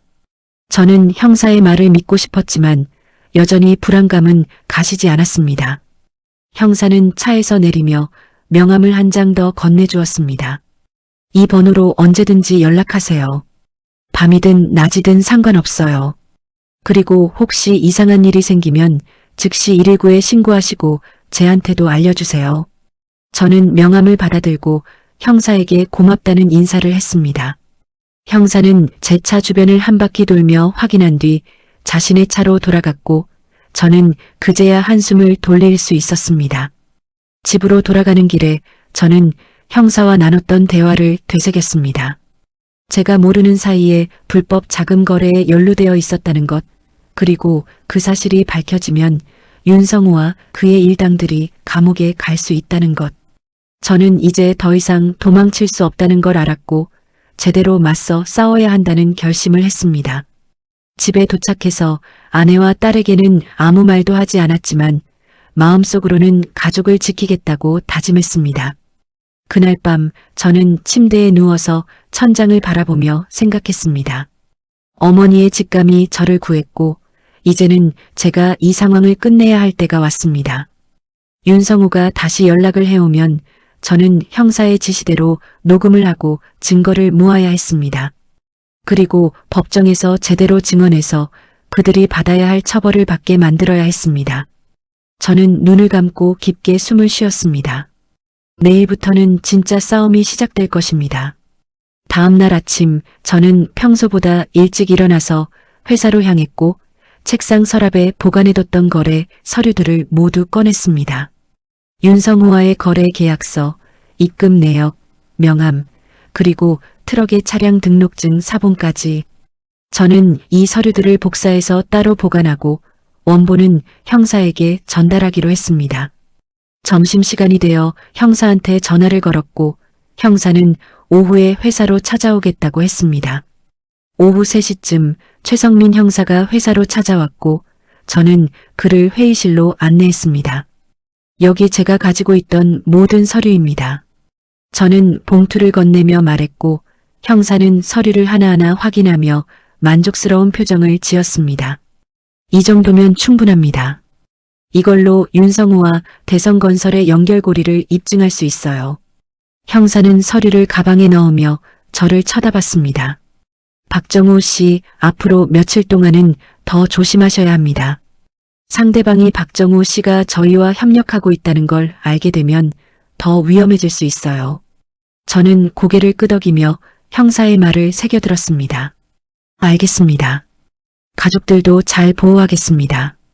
형사는 회의실을 나가며 마지막으로 한 가지 더 당부했습니다. 혹시 윤성우가 연락 오면 평소처럼 대하세요. 의심받으면 안 됩니다. 저는 형사를 배웅하고 다시 사무실로 돌아왔지만 가슴속에서는 불안과 결의가 뒤섞여 있었습니다. 이제 저는 단순한 피해자가 아니라 이 사건을 끝낼 수 있는 증인이 되었습니다. 이틀 동안은 아무 일도 일어나지 않았고 저는 평소처럼 출퇴근을 하며 일상을 유지했습니다. 하지만 마음 한구석에서는 계속 불안감이 자리 잡고 있었고 언제 윤성우나 그의 사람들이 다시 나타날지 몰라 긴장의 끈을 놓을 수가 없었습니다. 딸아이 등하교는 제가 직접 챙겼고 어머니한테도 매일 전화를 드려서 안전한지 확인했습니다. 아내는 제가 요즘 이상하게 예민해졌다며 걱정했지만 저는 그냥 일이 좀 많다고 둘러댔습니다. 사흘째 되던 날 오후 저는 회사에서 고객 상담을 하고 있었는데 핸드폰에 모르는 번호로 전화가 걸려왔습니다. 화면을 보는 순간 심장이 빠르게 뛰기 시작했고 저는 형사가 했던 말을 떠올리며 녹음 기능을 켜고 전화를 받았습니다. 여보세요, 박정우입니다. 전화기 너머에서는 낯익은 남자의 목소리가 들렸고 그건 윤성우였습니다. 박정우 씨, 저 윤성우입니다. 요즘 어떻게 지내세요? 윤성우의 목소리는 평소처럼 차분했지만 그 속에는 뭔가 위협적인 느낌이 섞여 있었습니다. 네, 잘 지내고 있습니다. 무슨 일이세요? 저는 최대한 자연스럽게 대답하려고 노력했지만 손에서는 땀이 나기 시작했습니다. 저번에 제가 부탁드렸던 거 기억하시죠? 조용히 계시라고 말씀드렸잖아요. 윤성우는 잠시 말을 멈췄다가 다시 이어갔습니다. 그런데 요즘 박정우 씨가 좀 분주하신 것 같더라고요. 혹시 누구 만나신 거 아니에요? 저는 순간 숨이 멎는 것 같았고 윤성우가 저를 계속 감시하고 있었다는 걸 깨달았습니다. 아니요, 평소처럼 회사 다니고 집에 가는 게 전부입니다. 무슨 말씀이신지 모르겠네요. 저는 애써 침착하게 대답했고 윤성우는 짧게 웃었습니다. 그래요? 그럼 다행이네요. 사실 며칠 전에 박정우 씨 회사 근처에서 경찰차 한 대가 서 있더라고요. 그래서 혹시나 싶어서요. 윤성우의 말에 저는 등골이 서늘해졌고 그가 형사와 제가 만난 걸 알고 있을 수도 있다는 생각이 들었습니다. 경찰이요? 저는 잘 모르겠는데요. 회사 근처에 파출소가 있어서 순찰차가 자주 지나다니긴 하지만요. 저는 최대한 태연하게 거짓말을 했고 윤성우는 잠시 침묵했습니다. 그렇군요. 그럼 계속 조용히 지내주세요. 박정우 씨 가족들도 건강하시죠? 윤성우가 다시 가족을 언급하자 저는 주먹을 꽉 쥐었지만 목소리만은 평정을 유지했습니다. 네, 모두 잘 지내고 있습니다. 윤성우는 알겠다며 전화를 끊었고 저는 핸드폰을 내려놓고 한참 동안 숨을 고르고 있었습니다. 즉시 최성민 형사에게 전화를 걸었고 방금 전 통화 내용과 녹음 파일을 전달하겠다고 말했습니다. 형사는 잘했다며 칭찬했지만 동시에 앞으로 더 조심해야 한다고 경고했습니다. 박정우 씨, 상대방이 박정우 씨를 계속 감시하고 있는 것 같습니다. 앞으로 며칠이 고비예요. 절대 혼자 행동하지 마세요. 저는 형사의 말을 명심하겠다고 대답하고 전화를 끊었습니다. 그날 저녁 집으로 돌아가는 길에 저는 계속 백미러를 확인했고 혹시 누가 따라오는 건 아닌지 경계했습니다. 신호등에 멈춰 섰을 때 뒤에 검은색 승용차 한 대가 보였고 저는 심장이 두근거리기 시작했습니다. 하지만 신호가 바뀌자 그 차는 다른 방향으로 갔고 저는 안도의 한숨을 쉬었습니다. 집에 도착해서 주차를 하고 엘리베이터를 탔을 때 복도에서 낯선 남자와 마주쳤습니다. 그 남자는 택배 기사처럼 보였지만 저를 보더니 잠시 시선을 고정시켰고 저는 본능적으로 긴장했습니다.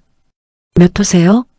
제가 먼저 물었고 남자는 2층이 아니라며 계단으로 내려갔습니다. 저는 집 문을 열고 들어가자마자 문을 잠갔고 체인까지 걸었습니다. 아내가 거실에서 제 모습을 보더니 이상하게 생각하는 듯 물었습니다. 여보, 왜 그래? 무슨 일 있어?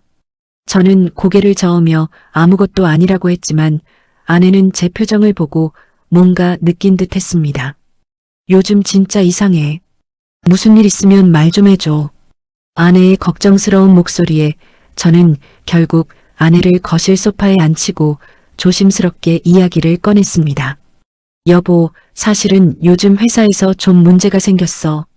큰 건 아니고 거래 관련해서 좀 복잡한 일이 있어서 그래. 아내는 제 손을 잡으며 더 자세히 말해달라고 했지만 저는 아내를 불안하게 만들고 싶지 않아서 자세한 건 말하지 않았습니다. 곧 해결될 거야. 걱정하지 마. 아내는 제 눈을 똑바로 쳐다보며 말했습니다. 여보, 우리 부부잖아. 무슨 일이든 같이 해결해야지. 혼자 끙끙 앓지 말고 나한테 말해줘. 저는 아내의 말에 가슴이 뭉클했지만 여전히 전부를 말할 수는 없었습니다. 알았어. 조금만 기다려줘. 곧 다 정리될 거야. 그날 밤 저는 잠을 이루지 못하고 계속 뒤척였습니다. 윤성호의 전화, 복도에서 마주친 낯선 남자, 그리고 아내의 걱정스러운 표정이 계속 머릿속을 맴돌았습니다. 새벽 2시쯤 저는 일어나서 거실 창문으로 밖을 내다봤습니다. 아파트 주차장에는 몇 대의 차량이 주차되어 있었고 그 중 한 대는 계속 시동이 걸려 있는 것처럼 보였습니다. 저는 핸드폰으로 형사에게 문자를 보냈습니다. 형사님, 제 집 근처에 수상한 차량이 있습니다. 확인 좀 부탁드립니다. 몇 분 후 형사에게서 답장이 왔습니다. 지금 순찰차를 보내겠습니다. 절대 밖에 나가지 마세요. 저는 창문 커튼을 조금 젖히고 밖을 계속 지켜봤고 10여 분 후 경찰차 한 대가 아파트 단지로 들어왔습니다. 경찰차가 주차장을 한 바퀴 돌자 그 수상한 차량은 급히 출발해서 단지 밖으로 나갔습니다. 저는 안도의 한숨을 쉬며 창문에서 물러났습니다. 다음 날 아침 형사에게서 전화가 왔습니다. 박정우 씨, 어젯밤 차량 번호를 확인했는데 렌터카로 나왔어요. 대여자 정보는 가짜였고요. 확실히 박정우 씨를 감시하고 있는 게 맞습니다. 형사의 말에 저는 더 이상 안전한 곳이 없다는 걸 실감했습니다. 형사님, 이제 어떻게 해야 합니까? 형사는 잠시 침묵하다가 결심한 듯 말했습니다. 이제 본격적으로 작전을 시작해야 할 것 같습니다. 박정우 씨, 윤성호를 직접 만나실 수 있겠습니까? 저는 심장이 쿵 내려앉는 걸 느꼈지만 이 상황을 끝내기 위해서는 어쩔 수 없다는 걸 알았습니다. 네, 할 수 있습니다. 어떻게 하면 되죠? 형사는 구체적인 계획을 설명하기 시작했고 저는 그의 말을 하나하나 새겨들었습니다. 이제 도망칠 수 없습니다. 제대로 맞서 싸워야 할 때가 온 것입니다. 계획은 간단했지만 위험했습니다. 제가 윤성호에게 먼저 연락을 해서 만나자고 하고 그 자리에서 범죄 사실을 자백받아 녹음하는 것이었습니다. 물론 경찰이 주변에서 대기하고 있을 것이고 위험한 상황이 생기면 즉시 개입하겠다고 했지만 그래도 불안했습니다. 박정우 씨가 윤성호에게 협력하고 싶다는 뜻을 비춰야 합니다. 그래야 그쪽에서 경계를 풀고 진짜 이야기를 꺼낼 거예요. 형사는 저를 쳐다보며 진지하게 말했고 저는 고개를 끄덕이며 각오를 다졌습니다.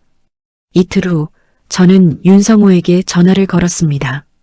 전화를 걸기 전 손이 떨렸지만 저는 심호흡을 하고 번호를 눌렀습니다. 몇 번의 신호음 끝에 윤성호가 전화를 받았고 그의 목소리는 여전히 차분했습니다. 박정우 씨, 오랜만이네요. 무슨 일이세요?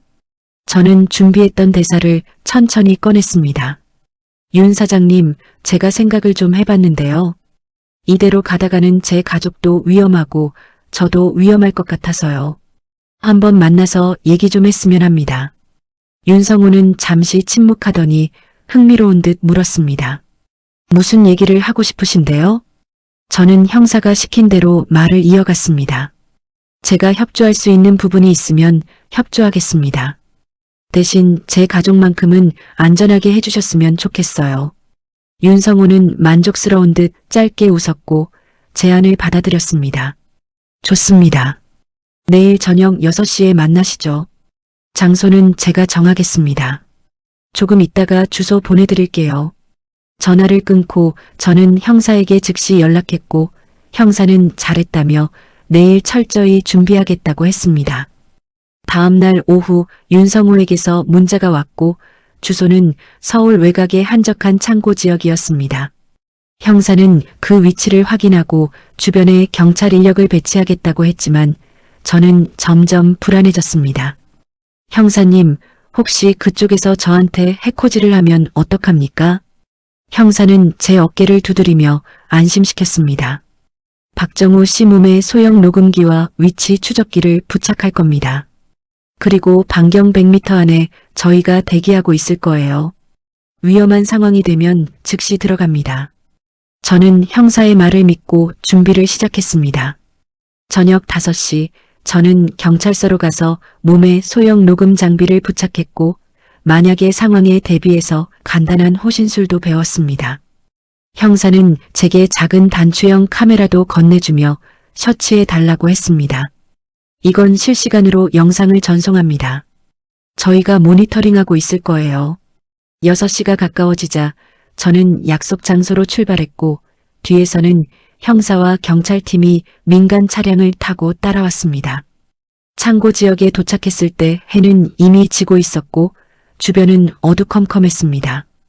윤성우가 보낸 주소는 낡은 창고 건물이었고 입구에는 검은색 승용차 2대가 주차되어 있었습니다. 저는 차에서 내려서 천천히 창고 입구로 걸어갔고 문을 열자 안에서 불빛이 새어나왔습니다.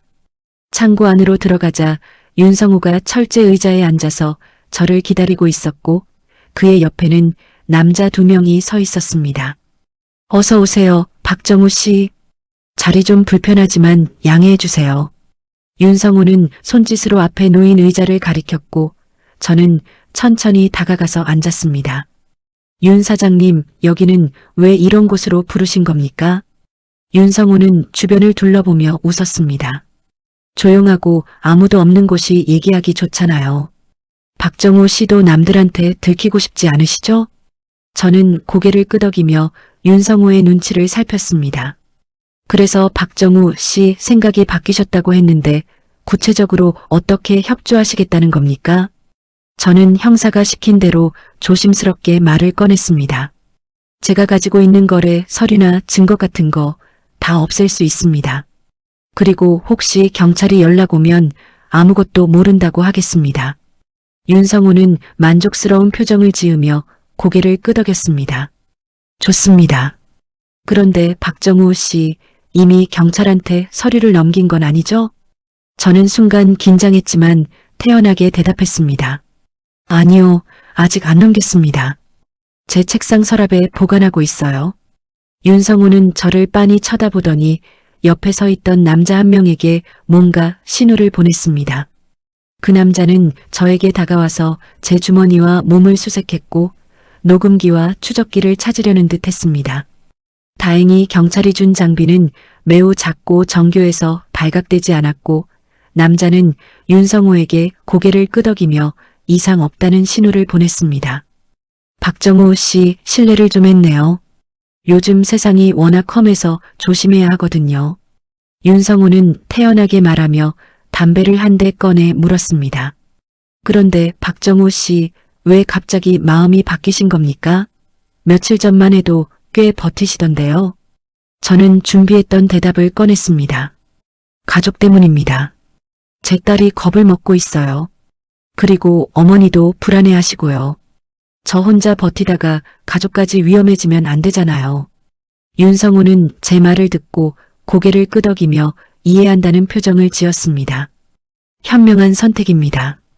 사실 저도 박정우 씨를 해치고 싶지 않았어요. 그냥 조용히 있어주시면 되는 건데 괜히 경찰한테 가고 그러면 일이 복잡해지잖아요. 저는 이때다 싶어서 조심스럽게 물어봤습니다.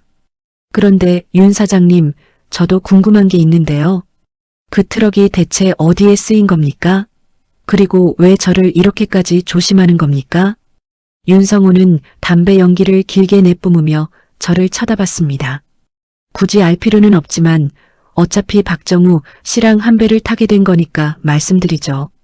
윤성호는 의자에 몸을 기대며 말을 이어갔습니다. 그 트럭은 불법 건설 현장에서 자재를 운반하는 데 쓰였어요. 그 현장에서 돈이 꽤 많이 오갔는데 다 불법 자금이었죠. 세금 안 내고 노동자들 임금도 제대로 안 주고 그렇게 번 돈을 빼돌린 거예요. 저는 숨을 죽이고 윤성호의 말을 들었고 녹음기가 제대로 작동하고 있기를 바랐습니다. 그런데 경찰이 그 현장을 조사하기 시작했어요. 그러면 트럭 추적이 시작될 거고 결국 박정우 씨한테까지 오게 되는 거죠. 그럼 박정우 씨가 법정에 서게 되고 거래 내역이 공개되면 우리 전부 끝장나는 겁니다. 윤성호는 담배를 바닥에 버리고 발로 밟으며 계속 말했습니다. 위에 있는 사람들은 이미 수십억을 빼돌렸어요.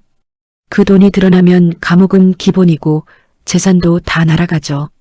그래서 박정우 씨가 말 안 하고 가만히 있어주는 게 중요한 겁니다. 저는 고개를 끄덕이며 더 캐물었습니다. 그 위에 있는 사람들이 누구입니까? 혹시 제가 아는 사람들입니까? 윤성호는 웃으며 고개를 저었습니다. 그건 박정우 씨가 알 필요 없어요. 그냥 큰 사람들이라고만 알고 계세요. 그때 갑자기 창고 밖에서 사이렌 소리가 들렸고 윤성호의 얼굴이 굳었습니다. 창고 문이 벌컥 열리며 경찰들이 우르르 들어왔고 최성민 형사가 제일 앞에 서 있었습니다. 윤성호, 당신은 특정경제범죄 가중처벌법 위반 및 협박 혐의로 체포한다. 윤성호는 저를 노려보며 이를 갈았고 옆에 서 있던 남자들은 도망치려다가 경찰에게 제압당했습니다. 박정우, 이 새끼가 날 팔아먹었어. 윤성호가 소리를 질렀지만 경찰들은 그를 수갑으로 채웠고 저는 그 자리에서 일어나 뒤로 물러났습니다. 형사가 제게 다가와서 괜찮냐고 물었고 저는 고개를 끄덕이며 가슴을 쓸어내렸습니다. 수고하셨습니다. 박정우 씨. 녹음 완벽하게 됐어요. 이제 이 사람들 전부 끝났습니다. 저는 윤성호가 경찰차에 실려가는 모습을 보며 비로소 안도의 한숨을 쉬었습니다.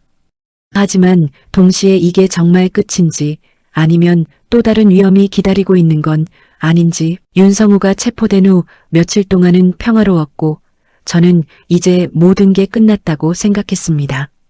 형사는 윤성호의 자백과 제가 녹음한 증거를 바탕으로 대성건설 관련자들을 줄줄이 수사하고 있다고 알려줬습니다.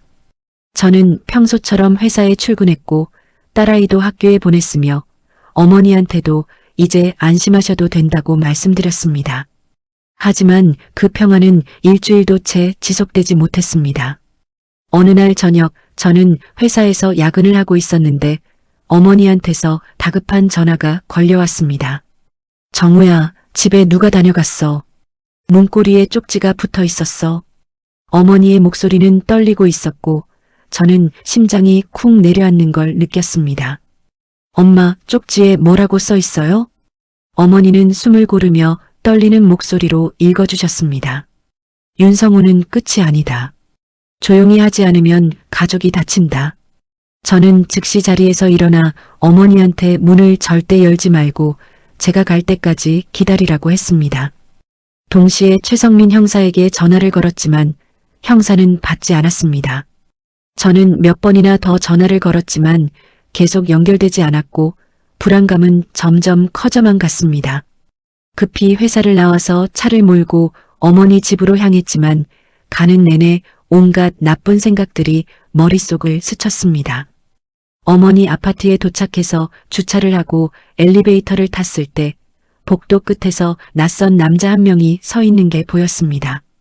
그 남자는 저를 보더니 천천히 계단 쪽으로 사라졌고 저는 급히 어머니 집 문을 두드렸습니다. 엄마, 저예요. 정우예요. 어머니는 문을 열며 제 팔을 잡아 끌었고 얼굴이 창백해져 있었습니다. 정우야, 무서워. 누가 우리를 노리고 있어. 저는 어머니를 안심시키며 집안을 살펴봤지만 특별히 이상한 점은 없었습니다. 문고리에 붙어 있었다는 쪽지는 어머니가 떼어서 테이블 위에 놓아두셨고 저는 그 쪽지를 집어서 주머니에 넣었습니다. 엄마, 오늘 밤은 제가 여기서 자겠습니다. 절대 혼자 두지 않을게요. 어머니는 고개를 끄덕이며 제 손을 꽉 잡으셨고 저는 거실 소파에 앉아서 밖을 계속 주시했습니다. 밤이 깊어지고 어머니가 잠드신 후에도 저는 잠을 이루지 못했고 계속 창밖을 내다보며 혹시 누가 접근하는지 살폈습니다. 새벽 2시쯤 복도에서 발소리가 들렸고 저는 긴장하며 현관문 쪽으로 다가갔습니다. 누군가 문고리를 만지는 소리가 들렸고 저는 숨을 죽이고 문구멍으로 밖을 내다봤습니다. 검은 옷을 입은 남자가 서 있었고 그는 문 앞에서 무언가를 하려는 듯 했습니다. 저는 휴대폰을 꺼내서 119에 신고 전화를 걸었고 조용한 목소리로 상황을 설명했습니다. 경찰이 오고 있다는 말을 듣고 저는 문 앞에서 계속 대기했지만 그 남자는 이미 사라지고 없었습니다. 10분 후 경찰이 도착했고 복도와 계단을 수색했지만 아무도 발견되지 않았습니다. 경찰은 CCTV를 확인해 보겠다며 돌아갔고 저는 불안한 마음으로 어머니 집에 남아 있었습니다. 다음 날 아침 저는 집으로 돌아가서 아내와 딸에게 상황을 설명해야겠다고 결심했습니다. 더 이상 숨길 수 없었고 가족 모두가 알고 대비해야 한다고 생각했습니다. 집에 도착하자 아내는 걱정스러운 표정으로 저를 맞이했고 딸아이는 학교 갈 준비를 하고 있었습니다. 여보, 얼굴이 왜 그래? 밤새 한숨도 못 잔 것 같은데. 저는 아내를 거실로 데려가서 앉히고 딸아이도 불러서 함께 앉혔습니다. 미안해. 사실 요즘 우리 가족이 위험에 처해 있어. 내가 회사 일 때문에 나쁜 사람들한테 노출이 됐어. 아내는 제 말을 듣고 얼굴이 창백해졌고 딸아이는 무슨 말인지 이해가 안 된다는 표정이었습니다. 무슨 소리야? 무슨 위험? 저는 처음부터 차근차근 설명했습니다. 어머니가 들었던 대화, 윤성호와의 만남, 경찰과의 협력, 그리고 어젯밤 어머니 집에서 일어난 일까지. 아내는 제 이야기를 듣고 눈물을 글썽이며 제 손을 잡았습니다. 왜 이제야 말해? 우리가 부부인데 왜 혼자 끙끙 앓았어? 저는 아내한테 미안하다고 사과했고 딸아이는 겁에 질린 표정으로 제 팔을 붙잡았습니다. 아빠, 우리 어떻게 되는 거야?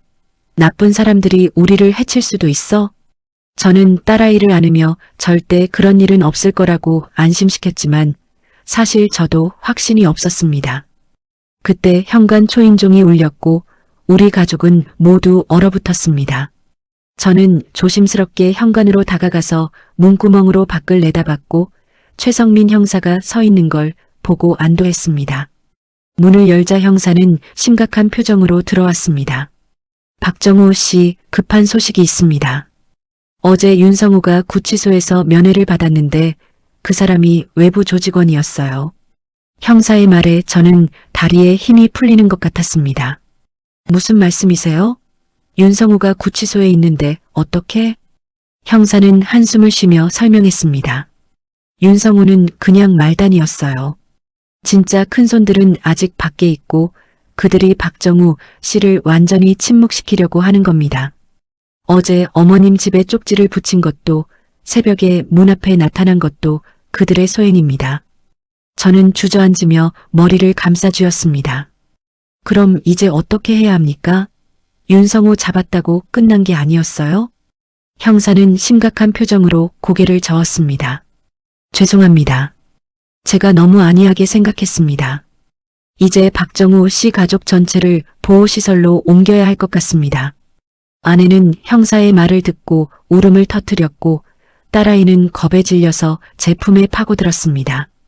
저는 이 모든 게 제 잘못처럼 느껴졌고 가족을 이런 위험에 빠뜨린 제 자신이 원망스러웠습니다. 형사님, 제가 그냥 입 다물고 있으면 안 될까요? 제가 증언 안 하겠다고 하면요? 형사는 고개를 저으며 단호하게 말했습니다. 이미 늦었습니다. 박정우 씨는 이미 증인으로 등록되었고 그들은 박정우 씨가 살아있는 한 불안해할 겁니다. 이제 도망칠 곳은 없어요. 저는 그 말을 듣고 절망감에 빠졌습니다. 제가 옳은 일을 하려고 했던 건데 왜 가족까지 이렇게 고통받아야 하는 걸까요? 왜 저는 여기에 있는 걸까요? 아내는 제 손을 꽉 잡으며 떨리는 목소리로 말했습니다. 여보, 우리 함께 이겨내자. 당신 잘못이 아니야. 하지만 저는 아내의 위로조차 받아들이기 힘들었고 무력감만이 제 몸을 짓눌렀습니다. 형사는 우리 가족에게 짐을 싸라고 했고 1시간 안에 보호시설로 이동하겠다고 말했습니다. 저는 멍하니 앉아서 가족들이 짐을 싸는 모습을 바라봤고 이 모든 게 악몽처럼 느껴졌습니다. 내가 왜 여기에 있을까요? 내가 뭘 잘못한 걸까요? 그저 평범하게 살고 싶었을 뿐인데 왜 이렇게 된 걸까요? 서울 외곽의 한적한 곳에 있는 작은 주택이었고 외부에서는 평범한 집처럼 보였지만 안에는 경찰 인력이 상주하고 있었습니다. 우리 가족은 그곳에서 이틀 동안 머물렀고 밖에 나갈 수도 없고 누구와도 연락할 수 없는 갑갑한 상황이 계속되었습니다. 딸아이는 학교에 가지 못한다며 울었고 아내는 계속 불안한 표정으로 창밖만 바라봤습니다. 어머니는 저를 붙잡고 괜찮을 거라며 오히려 저를 위로하셨지만 저는 어머니의 그런 모습을 보며 더 마음이 아팠습니다.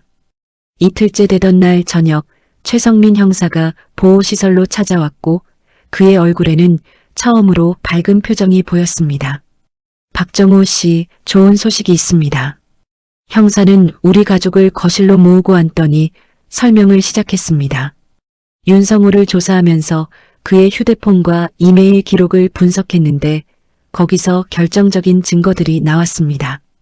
형사는 태블릿을 꺼내서 화면을 보여주었고 거기에는 윤성우와 다른 사람들 간의 메시지 내역이 가득했습니다. 이 사람들이 바로 대성건설의 실제 운영자들입니다. 건설회사 사장 정태수, 회계 담당 이경민, 그리고 자금 관리자 한승우. 형사는 한 명씩 사진을 보여주며 설명했고 저는 그 얼굴들을 처음 봤습니다. 이들은 지난 3년 동안 불법 건설 현장에서 수백억 원을 빼돌렸고 그 돈을 해외로 빼돌리려고 했습니다. 하지만 박정우 씨 덕분에 그들의 거래 내역이 드러났고 지금 우리가 추적하고 있습니다. 저는 형사의 말을 듣고 조금씩 희망이 생기기 시작했습니다.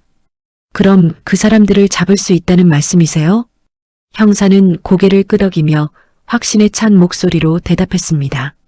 네, 이미 영장이 발부되었고 오늘 밤 일제히 체포작전을 펼칠 예정입니다.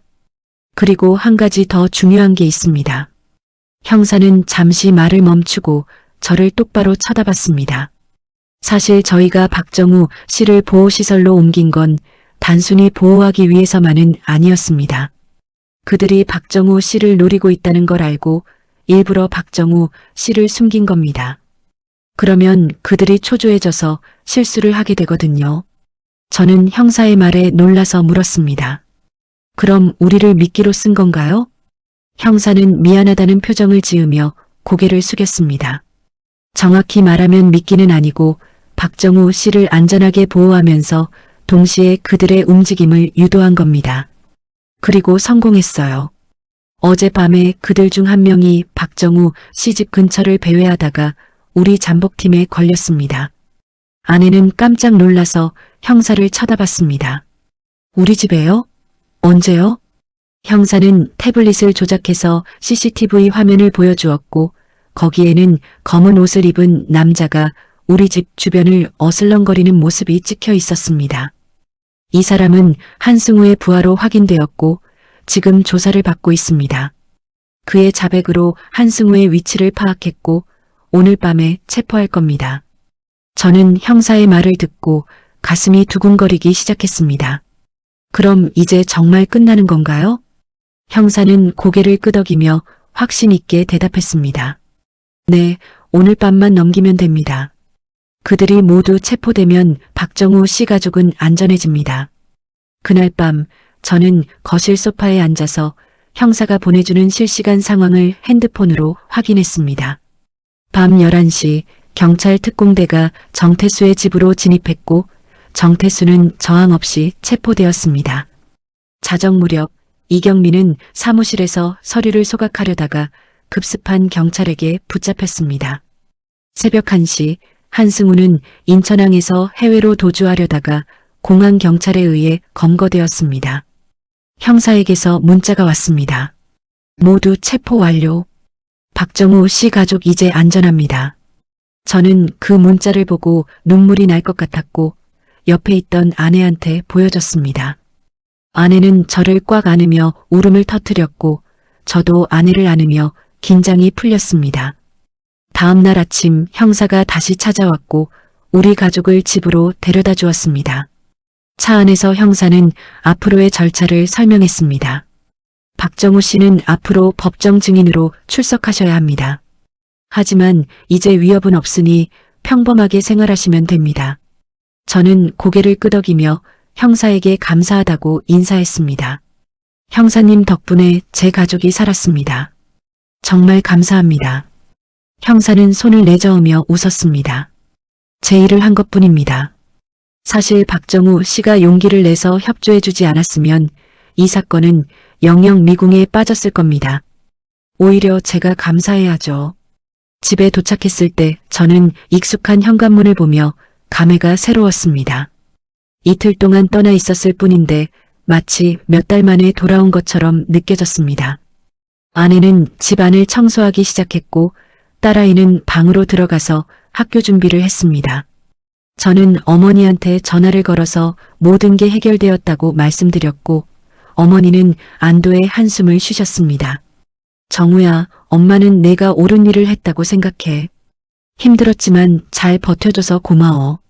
어머니의 말에 저는 가슴이 뭉클해졌고 어머니한테 곧 찾아뵙겠다고 약속했습니다. 며칠 후 저는 회사로 복귀했고 동료들은 제가 어디 아팠냐며 걱정했습니다. 저는 그냥 잠깐 집안일이 있었다고 얼버무렸고 다시 평범한 일상으로 돌아갔습니다.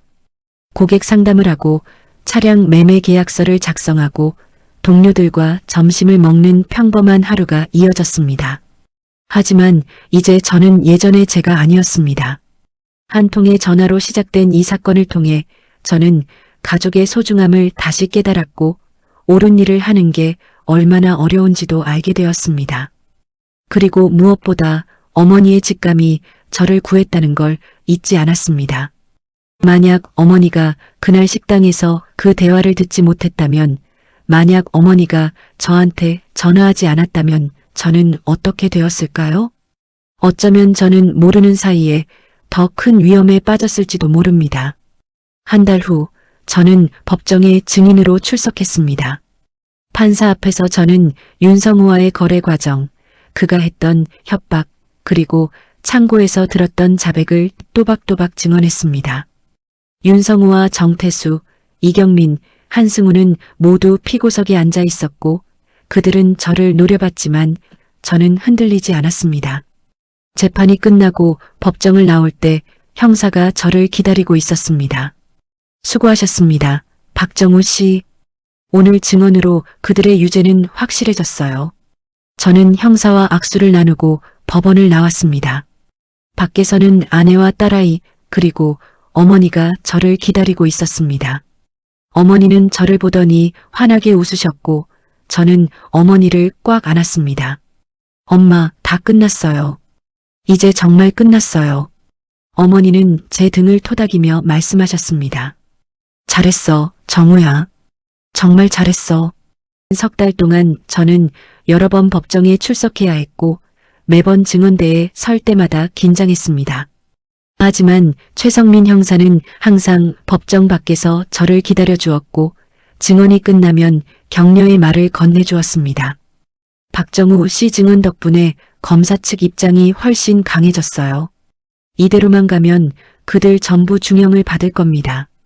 저는 형사의 말을 들으며 제가 하고 있는 일이 옳다는 확신을 가질 수 있었습니다. 그런데 재판이 끝나갈 무렵 예상치 못한 일이 벌어졌습니다. 정태수의 변호인단이 새로운 증인을 신청했고 그 증인은 다름 아닌 제 옛 직장 동료였습니다. 강민호라는 이름의 그 남자는 제가 5년 전에 같이 일했던 사람이었고 당시 차량 매매 과정에서 약간의 마찰이 있었던 기억이 났습니다. 재판정에 선 강민호는 변호인의 질문에 대답하며 저를 깎아내리기 시작했습니다. 박정우 씨는 과거에도 차량 거래 과정에서 서류를 조작한 적이 있습니다. 제가 직접 목격했어요. 저는 그 말을 듣고 황당해서 자리에서 일어나려 했지만 형사가 제 팔을 잡으며 진정하라고 했습니다. 변호인은 계속해서 강민호를 유도 신문했고 강민호는 마치 사실인 것처럼 거짓말을 늘어놓았습니다. 그러니까 박정우 씨도 이번 사건에서 단순한 피해자가 아니라 공범일 가능성이 있다는 거죠? 검사가 즉시 이의를 제기했지만 변호인은 증인의 증언을 바탕으로 제 신빙성을 흔들려고 했습니다. 휴정 시간에 저는 형사와 검사를 만나서 억울함을 호소했습니다. 형사님, 그건 전부 거짓말이에요. 강민호는 예전에 제가 그 사람의 부정을 지적했다가 원한을 샀던 사람입니다. 형사는 고개를 끄덕이며 저를 안심시켰습니다. 알고 있습니다. 저희가 이미 강민호를 조사했는데 정태수 측에서 돈을 받고 위증하기로 한 정황이 있어요. 곧 밝혀질 겁니다. 다음 재판일에 검사는 강민호의 은행 계좌 내역을 증거로 제출했고 재판 직전 정태수 측 변호인으로부터 거액이 입금된 사실이 드러났습니다. 판사는 강민호에게 위증 혐의로 즉시 조사를 받으라고 명령했고 강민호는 얼굴이 새하얗게 질린 채 법정에서 끌려나갔습니다. 그 사건 이후 변호인단은 더 이상 제 신빙성을 공격하지 못했고 재판은 검사 측에 유리하게 흘러갔습니다. 최종 변론이 있던 날 저는 방청석에 앉아서 검사의 최후 진술을 들었습니다. 피고인들은 3년 동안 불법 건설 현장을 운영하며 수백억 원을 편취했고 노동자들의 임금을 체불했으며 증거를 인멸하려 했습니다. 또한 증인인 박정우 씨와 그 가족을 협박하고 생명을 위협했습니다. 검사는 한 명 한 명을 지목하며 그들의 죄목을 낭독했고 법정은 숨죽인 듯 조용했습니다. 이들의 범죄는 단순히 돈을 훔친 것이 아닙니다. 선량한 시민의 삶을 짓밟고 법의 심판을 피하려 했으며 증인과 그 가족을 공포에 떨게 만들었습니다. 엄중한 처벌을 구형합니다. 검사는 정태수에게 징역 15년, 이경민에게 징역 12년, 한승우에게 징역 10년 그리고 윤성호에게 징역 8년을 구형했습니다. 변호인단은 최후 변론에서 피고인들의 반성과 선처를 호소했지만 그들의 목소리는 힘이 없었습니다. 판사는 양측의 변론을 듣고 선고일을 2주 후로 잡았습니다. 법정을 나오면서 저는 형사를 만났고 형사는 제 어깨를 두드리며 말했습니다. 이제 거의 다 왔습니다. 선고일만 남았어요. 선고일이 다가오는 2주 동안 저는 평소처럼 일상을 보냈지만 마음 한구석에서는 계속 불안했습니다. 혹시 판사가 가벼운 형을 선고하면 어떡하나, 혹시 그들이 항소해서 다시 풀려나면 어떡하나 하는 걱정이 끊이지 않았습니다. 선고일 아침 저는 정장을 입고 법원으로 향했습니다. 어머니와 아내 그리고 딸아이도 함께 갔고 우리는 법정 앞에서 형사를 만났습니다. 오늘이 마지막입니다. 긴장하지 마세요. 형사는 저를 격려했고 우리는 함께 법정으로 들어갔습니다. 법정은 방청객들로 가득했고 기자들도 여럿 보였습니다. 이 사건이 언론에 크게 보도되면서 사회적으로도 큰 이슈가 되었던 것입니다. 정태수와 그의 일당들은 수갑을 찬 채 피고석에 앉았고 그들은 고개를 숙인 채 판사를 기다렸습니다. 판사가 입장하고 모두 기립했다가 다시 착석했습니다. 판사는 서류를 정리하더니 천천히 입을 열었습니다. 피고인 정태수, 이경민, 한승우, 윤성호에 대한 판결을 선고하겠습니다. 법정은 숨소리 하나 들리지 않을 정도로 조용해졌고 저는 주먹을 꽉 쥐고 판사의 다음 말을 기다렸습니다. 피고인들은 장기간에 걸쳐 조직적으로 범죄를 저질렀으며 증거인멸을 시도했고 증인과 그 가족을 협박했습니다. 이는 매우 중대한 범죄이며 사회에 미치는 악영향이 큽니다. 판사는 한 명씩 이름을 부르며 형을 선고하기 시작했습니다. 피고인 정태수, 징역 13년 및 벌금 30억 원을 선고합니다. 정태수는 고개를 떨구고 한숨을 쉬었습니다. 피고인 이경민, 징역 10년 및 벌금 20억 원을 선고합니다. 이경민은 눈물을 글썽이며 고개를 숙였습니다. 피고인 한승우, 징역 9년 및 벌금 15억 원을 선고합니다. 한승우는 표정 없이 앞을 바라봤습니다. 피고인 윤성호, 징역 7년 및 벌금 5억 원을 선고합니다. 윤성호는 제 쪽을 힐끗 쳐다봤지만 저는 그의 시선을 피하지 않고 똑바로 마주봤습니다. 판사는 마지막으로 덧붙였습니다. 본 사건은 한 시민의 용기 있는 증언으로 진실이 밝혀졌습니다. 증인 박정우 씨의 협조에 감사하며 앞으로 이러한 범죄가 재발하지 않기를 바랍니다. 판사가 판결문을 내려놓고 법정을 나가자 방청석에서 안도의 한숨과 박수 소리가 흘러나왔습니다. 저는 그 자리에 앉아서 눈물을 참았지만 옆에 있던 어머니가 제 손을 잡아주셨고 저는 더 이상 참을 수가 없었습니다. 법정 밖으로 나왔을 때 형사가 저를 기다리고 있었고 그는 제게 손을 내밀었습니다. 축하합니다. 박정우 씨.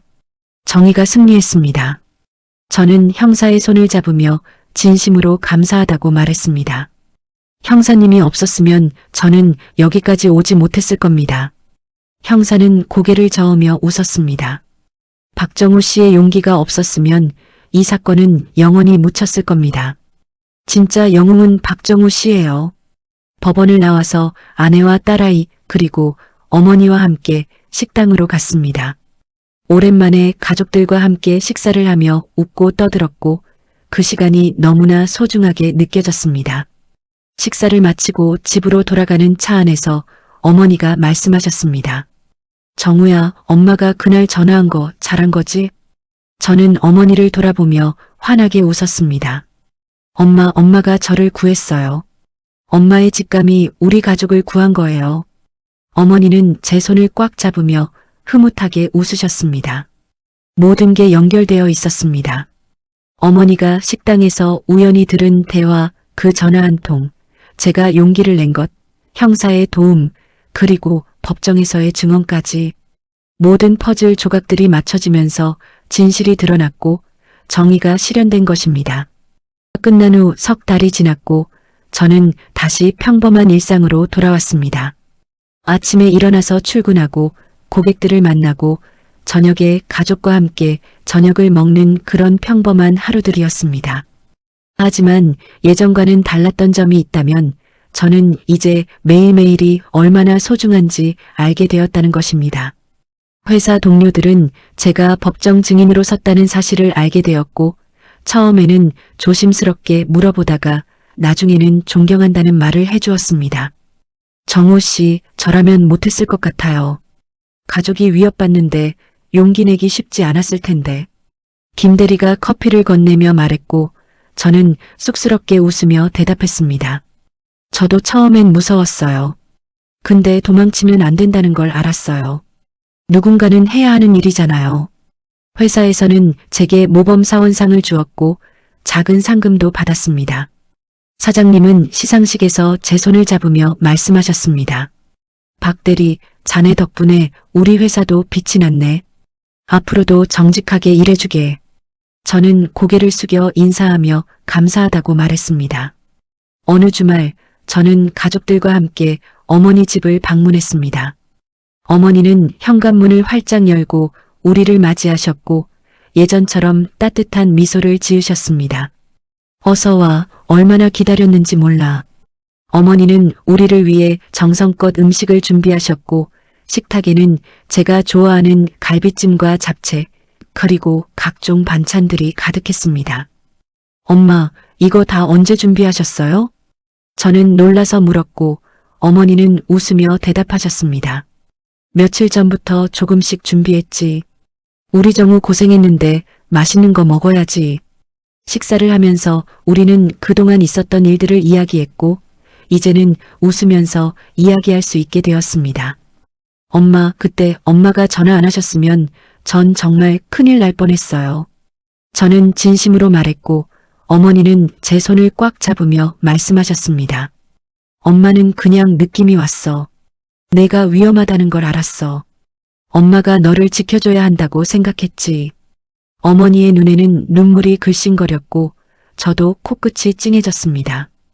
딸아이는 할머니를 꼭 안으며 말했습니다. 할머니, 우리 아빠 지켜줘서 고마워요.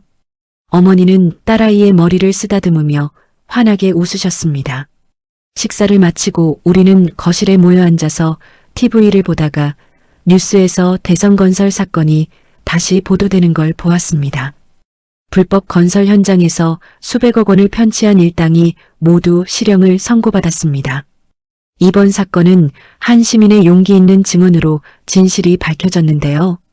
뉴스 화면에는 법원 앞 모습이 나왔고 제 모습도 잠깐 지나갔습니다. 딸아이가 소리쳤습니다. 아빠다. 아빠 나왔어. 저는 쑥스러워서 채널을 돌리려 했지만 아내가 제 손을 잡으며 말했습니다. 여보, 당신 자랑스러워. 정말로. 어머니도 고개를 끄덕이며 제 등을 토닥여 주셨습니다. 그날 저녁 집으로 돌아오는 길에 저는 최성민 형사에게 전화를 걸었습니다. 형사님, 안녕하세요. 박정우입니다. 형사는 반가운 목소리로 대답했습니다. 아, 박정우 씨. 어떻게 지내세요? 저는 잘 지내고 있다고 대답하고 그동안 감사했다는 말을 다시 한번 전했습니다. 형사님 덕분에 제 가족이 안전해졌어요. 정말 감사합니다. 형사는 웃으며 말했습니다. 박정우 씨가 용기 내주셔서 제가 오히려 감사하죠. 사실 이런 사건이 많은데 대부분 사람들이 무서워서 증언을 거부하거든요. 박정우 씨 같은 분들이 있어서 우리 사회가 조금씩 나아지는 겁니다. 전화를 끊고 나서 저는 창밖을 바라봤습니다. 거리에는 사람들이 오가고 불빛이 반짝이고 평범한 일상이 계속되고 있었습니다. 저는 그 평범함이 얼마나 소중한지 이제 알게 되었습니다. 며칠 후 회사에서 새로운 고객을 상담하는데 한 남자가 저를 찾아왔습니다. 박정우 대리님 맞으시죠? 뉴스에서 봤어요. 저는 당황해서 고개를 끄덕였고 그 남자는 악수를 청하며 말했습니다. 저도 사실 비슷한 일을 겪었었는데 무서워서 신고를 못했어요. 근데 박 대리님 보고 용기를 얻었습니다. 뒤늦게나마 경찰에 신고했고 지금 조사 중이에요. 저는 그 남자의 손을 잡으며 잘하셨다고 말했습니다. 힘들겠지만 끝까지 하세요. 옳은 일이에요. 그 남자는 고맙다며 인사하고 돌아갔고 저는 가슴이 뭉클해졌습니다. 제가 한 일이 누군가에게 용기를 주었다는 게 신기하면서도 뿌듯했습니다. 한 달 후 저는 경찰청으로부터 감사패를 받았습니다. 시상식에는 가족들도 함께 참석했고 경찰청장님이 직접 감사패를 전달하셨습니다. 박정우 씨의 용기 있는 증언으로 대규모 건설 비리가 적발되었습니다. 시민의 귀감이 되어주셔서 감사합니다. 저는 감사패를 받으며 고개를 숙여 인사했고 가족들은 박수를 쳐주었습니다. 시상식이 끝나고 밖으로 나왔을 때 딸아이가 제 손을 잡으며 말했습니다. 아빠, 나도 커서 아빠처럼 용기 있는 사람이 될래. 저는 딸아이를 안으며 웃었습니다. 그래, 우리 딸 멋진 사람 되자. 그날 밤 집에 돌아와서 저는 감사패를 거실 선반에 올려놓았습니다. 아내가 옆에 와서 제 팔짱을 끼며 말했습니다. 여보, 우리 이제 정말 평범하게 살 수 있는 거죠? 저는 아내를 안으며 고개를 끄덕였습니다. 응, 이제 끝났어. 평범하게 살자. 그날 밤 저는 침대에 누워서 천장을 바라봤습니다. 한 통의 전화로 시작된 이 긴 여정이 드디어 끝났습니다. 어머니의 직감, 저의 용기, 형사의 도움, 그리고 가족의 사랑이 모두 합쳐져서 이 결과를 만들어냈습니다. 저는 이제 알았습니다. 평범한 일상이 얼마나 소중한지, 가족이 얼마나 중요한지, 그리고 옳은 일을 하는 게 얼마나 중요한지. 세상에는 여전히 나쁜 사람들이 있지만 그들에게 맞서는 평범한 사람들도 있습니다. 그리고 저는 그중 한 명이 되었습니다. 창밖에서는 달빛이 조용히 내려앉고 있었고 저는 편안한 마음으로 눈을 감았습니다. 드디어 정말로 모든 게 끝났습니다. 계절은 다시 한 바퀴 돌아서 그날과 똑같은 가을이 왔고 거리에는 낙엽이 쌓여 있었습니다. 저는 여전히 같은 회사에서 일하고 있었고 여전히 중고차 매매 일을 하고 있었습니다. 하지만 이제는 모든 거래를 더욱 꼼꼼하게 확인했고 조금이라도 이상한 낌새가 있으면 주저하지 않고 거절했습니다. 그날도 평범한 하루였습니다. 아침에 일어나서 출근 준비를 하고 딸아이를 학교에 데려다주고 회사에 가서 일을 했습니다. 점심시간이 되어 김대리와 함께 식당에 갔을 때 제 핸드폰이 울렸습니다. 화면에는 엄마라는 이름이 떠 있었고 저는 웃으며 전화를 받았습니다. 여보세요, 엄마. 어머니의 목소리는 밝고 건강하게 들렸습니다. 정우야, 오늘 저녁에 시간 있니? 엄마가 미역국 끓여놨어. 저는 달력을 확인하고 오늘이 무슨 날인지 깨달았습니다. 1년 전 오늘 어머니가 제게 전화를 걸어서 당장 거기서 나와라라고 하셨던 그날이었습니다. 엄마, 오늘이 그날이네요. 어머니는 잠시 침묵하시더니 조용히 말씀하셨습니다. 그래, 1년이 지났구나. 그래서 미역국 끓인 거야. 우리 정우 다시 태어난 날이잖아. 저는 코끝이 찡해졌지만 웃으며 대답했습니다. 엄마, 저녁에 가족들 다 데리고 갈게요. 어머니는 좋다며 기다리겠다고 하셨고 저는 전화를 끊은 뒤 한참 동안 핸드폰을 바라봤습니다. 김대리가 제 표정을 보고 물었습니다. 정우 씨, 무슨 좋은 일 있어요? 저는 고개를 끄덕이며 대답했습니다. 네, 오늘이 특별한 날이라서요. 저녁이 되어 저는 아내와 딸아이를 데리고 어머니 집으로 갔습니다. 어머니는 현관문을 열고 우리를 맞이하셨고 예전처럼 따뜻한 미소를 지으셨습니다. 어서 와, 다들. 거실 식탁에는 미역국과 함께 여러 음식들이 차려져 있었고 어머니는 우리를 앉히며 말씀하셨습니다. 1년 전 오늘 엄마가 정우한테 전화했었지. 그때가 생각나니? 저는 고개를 끄덕이며 그날을 떠올렸습니다. 주차장에서 낯선 남자와 눈이 마주쳤던 순간 어머니 집으로 달려갔던 그 불안한 마음, 모든 게 어제 일처럼 생생했습니다. 엄마, 그때 전화 안 하셨으면 저 지금 여기 없었을지도 몰라요. 어머니는 제 손을 꽉 잡으며 말씀하셨습니다. 엄마는 그냥 엄마야. 자식이 위험하면 알 수밖에 없어. 내가 태어났을 때부터 엄마는 항상 너를 지켜봤잖아. 저는 어머니의 손을 보았습니다. 주름이 잡히고 작아진 그 손은 저를 키우고 지켜온 손이었습니다. 제가 아기였을 때 저를 안아주셨던 손, 학교에 갈 때 제 손을 잡아주셨던 손, 그리고 1년 전 제게 전화를 걸어 생명을 구해주신 손이었습니다. 엄마 손이 참 작네요. 저는 어머니의 손을 두 손으로 감싸며 말했습니다. 어머니는 웃으며 대답하셨습니다. 원래 작았어. 근데 이 작은 손으로 너를 키웠잖아. 딸아이가 할머니 옆으로 와서 앉으며 말했습니다. 할머니 손은 마법의 손이에요. 우리 아빠를 구했잖아요. 어머니는 딸아이를 안으며 환하게 웃으셨고 우리는 모두 함께 웃었습니다. 식사를 하면서 우리는 그동안의 이야기를 나눴습니다. 딸아이는 학교에서 있었던 재미있는 일들을 이야기했고 아내는 최근에 시작한 취미 생활에 대해 말했습니다. 어머니는 요즘 동네 노인정에서 친구들과 함께 운동을 하신다며 건강해지고 있다고 하셨습니다. 저는 그 평범한 대화들이 너무나 소중하게 느껴졌습니다. 1년 전만 해도 이런 시간을 가질 수 있을지 확신할 수 없었으니까요. 식사를 마치고 우리는 거실에 모여 앉아서 차를 마셨습니다. 어머니는 찬장에서 낡은 앨범을 꺼내 오셨고 우리는 함께 옛날 사진들을 보며 추억을 나눴습니다. 제가 어렸을 때 사진, 초등학교 입학식 사진, 군대 갔을 때 사진, 결혼식 사진, 그리고 딸아이가 태어났을 때 사진까지. 엄마, 저희 때 정말 어렸네요. 저는 어린 시절 사진을 보며 웃었고 어머니는 제 어깨에 머리를 기대며 말씀하셨습니다. 그때는 정말 작았지. 근데 이제는 엄마보다 훨씬 크고 든든해졌어. 저는 어머니를 안으며 말했습니다. 엄마가 저를 이렇게 키워주셔서 감사해요.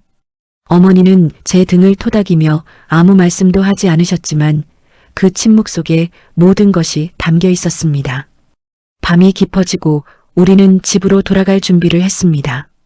현관문 앞에서 어머니는 우리를 배웅하며 말씀하셨습니다. 조심히 들어가고 자주 연락해. 저는 어머니를 한 번 더 꽉 안았습니다. 엄마 사랑해요. 그리고 정말 고마워요. 어머니는 제 뺨을 어루만지며 웃으셨습니다. 엄마도 사랑해, 우리 아들. 엘리베이터를 타고 내려가면서 저는 뒤를 돌아봤고 어머니는 여전히 문 앞에 서서 손을 흔들고 계셨습니다. 차에 올라타서 시동을 걸었을 때 아내가 제 손을 잡았습니다. 여보, 우리 정말 좋은 가족이에요. 저는 아내의 손을 꽉 잡으며 고개를 끄덕였습니다. 집으로 가는 길, 거리의 불빛들이 반짝이고 있었습니다. 평범한 사람들이 평범한 하루를 살아가고 가족들이 함께 웃고 있는 평범한 밤이었습니다. 저는 이제 알았습니다. 인생에서 가장 중요한 건 거창한 게 아니라는 것을. 가족의 사랑, 평범한 일상, 그리고 옳은 일을 할 수 있는 용기가 가장 소중하다는 것을. 그리고 어머니의 작은 손이 얼마나 큰 힘을 가지고 있는지. 그날 밤 집에 도착해서 침대에 누웠을 때 저는 평온한 마음으로 눈을 감았습니다. 어머니의 전화 한 통으로 시작되었던 긴 여정이 이렇게 마무리되었습니다. 두려움과 용기, 절망과 희망, 그리고 사랑과 감사가 뒤섞인 시간이었습니다. 하지만 이제 저는 알았습니다. 가족이 있고 사랑하는 사람들이 있고 지켜야 할 소중한 것들이 있다면 어떤 어려움도 이겨낼 수 있다는 것을. 창밖에는 달이 밝게 떠 있었고 저는 어머니의 얼굴을 떠올리며 미소를 지었습니다. 어머니의 손이 참 작았습니다. 하지만 그 작은 손이 저를 구했고 우리 가족을 지켰고 저에게 삶의 가장 중요한 것들을 가르쳐 주었습니다. 저는 내일도 평범한 하루를 살아갈 것입니다. 출근하고 일하고 가족과 함께 저녁을 먹고 그렇게 하루하루를 살아갈 것입니다. 하지만 이제는 그 평범함이 얼마나 특별한지 알고 있습니다. 그리고 언제나 어머니가 저를 지켜보고 계시다는 것도 알고 있습니다. 어머니의 손이 참 작았습니다. 하지만 그 손은 세상에서 가장 큰 사랑을 담고 있었습니다.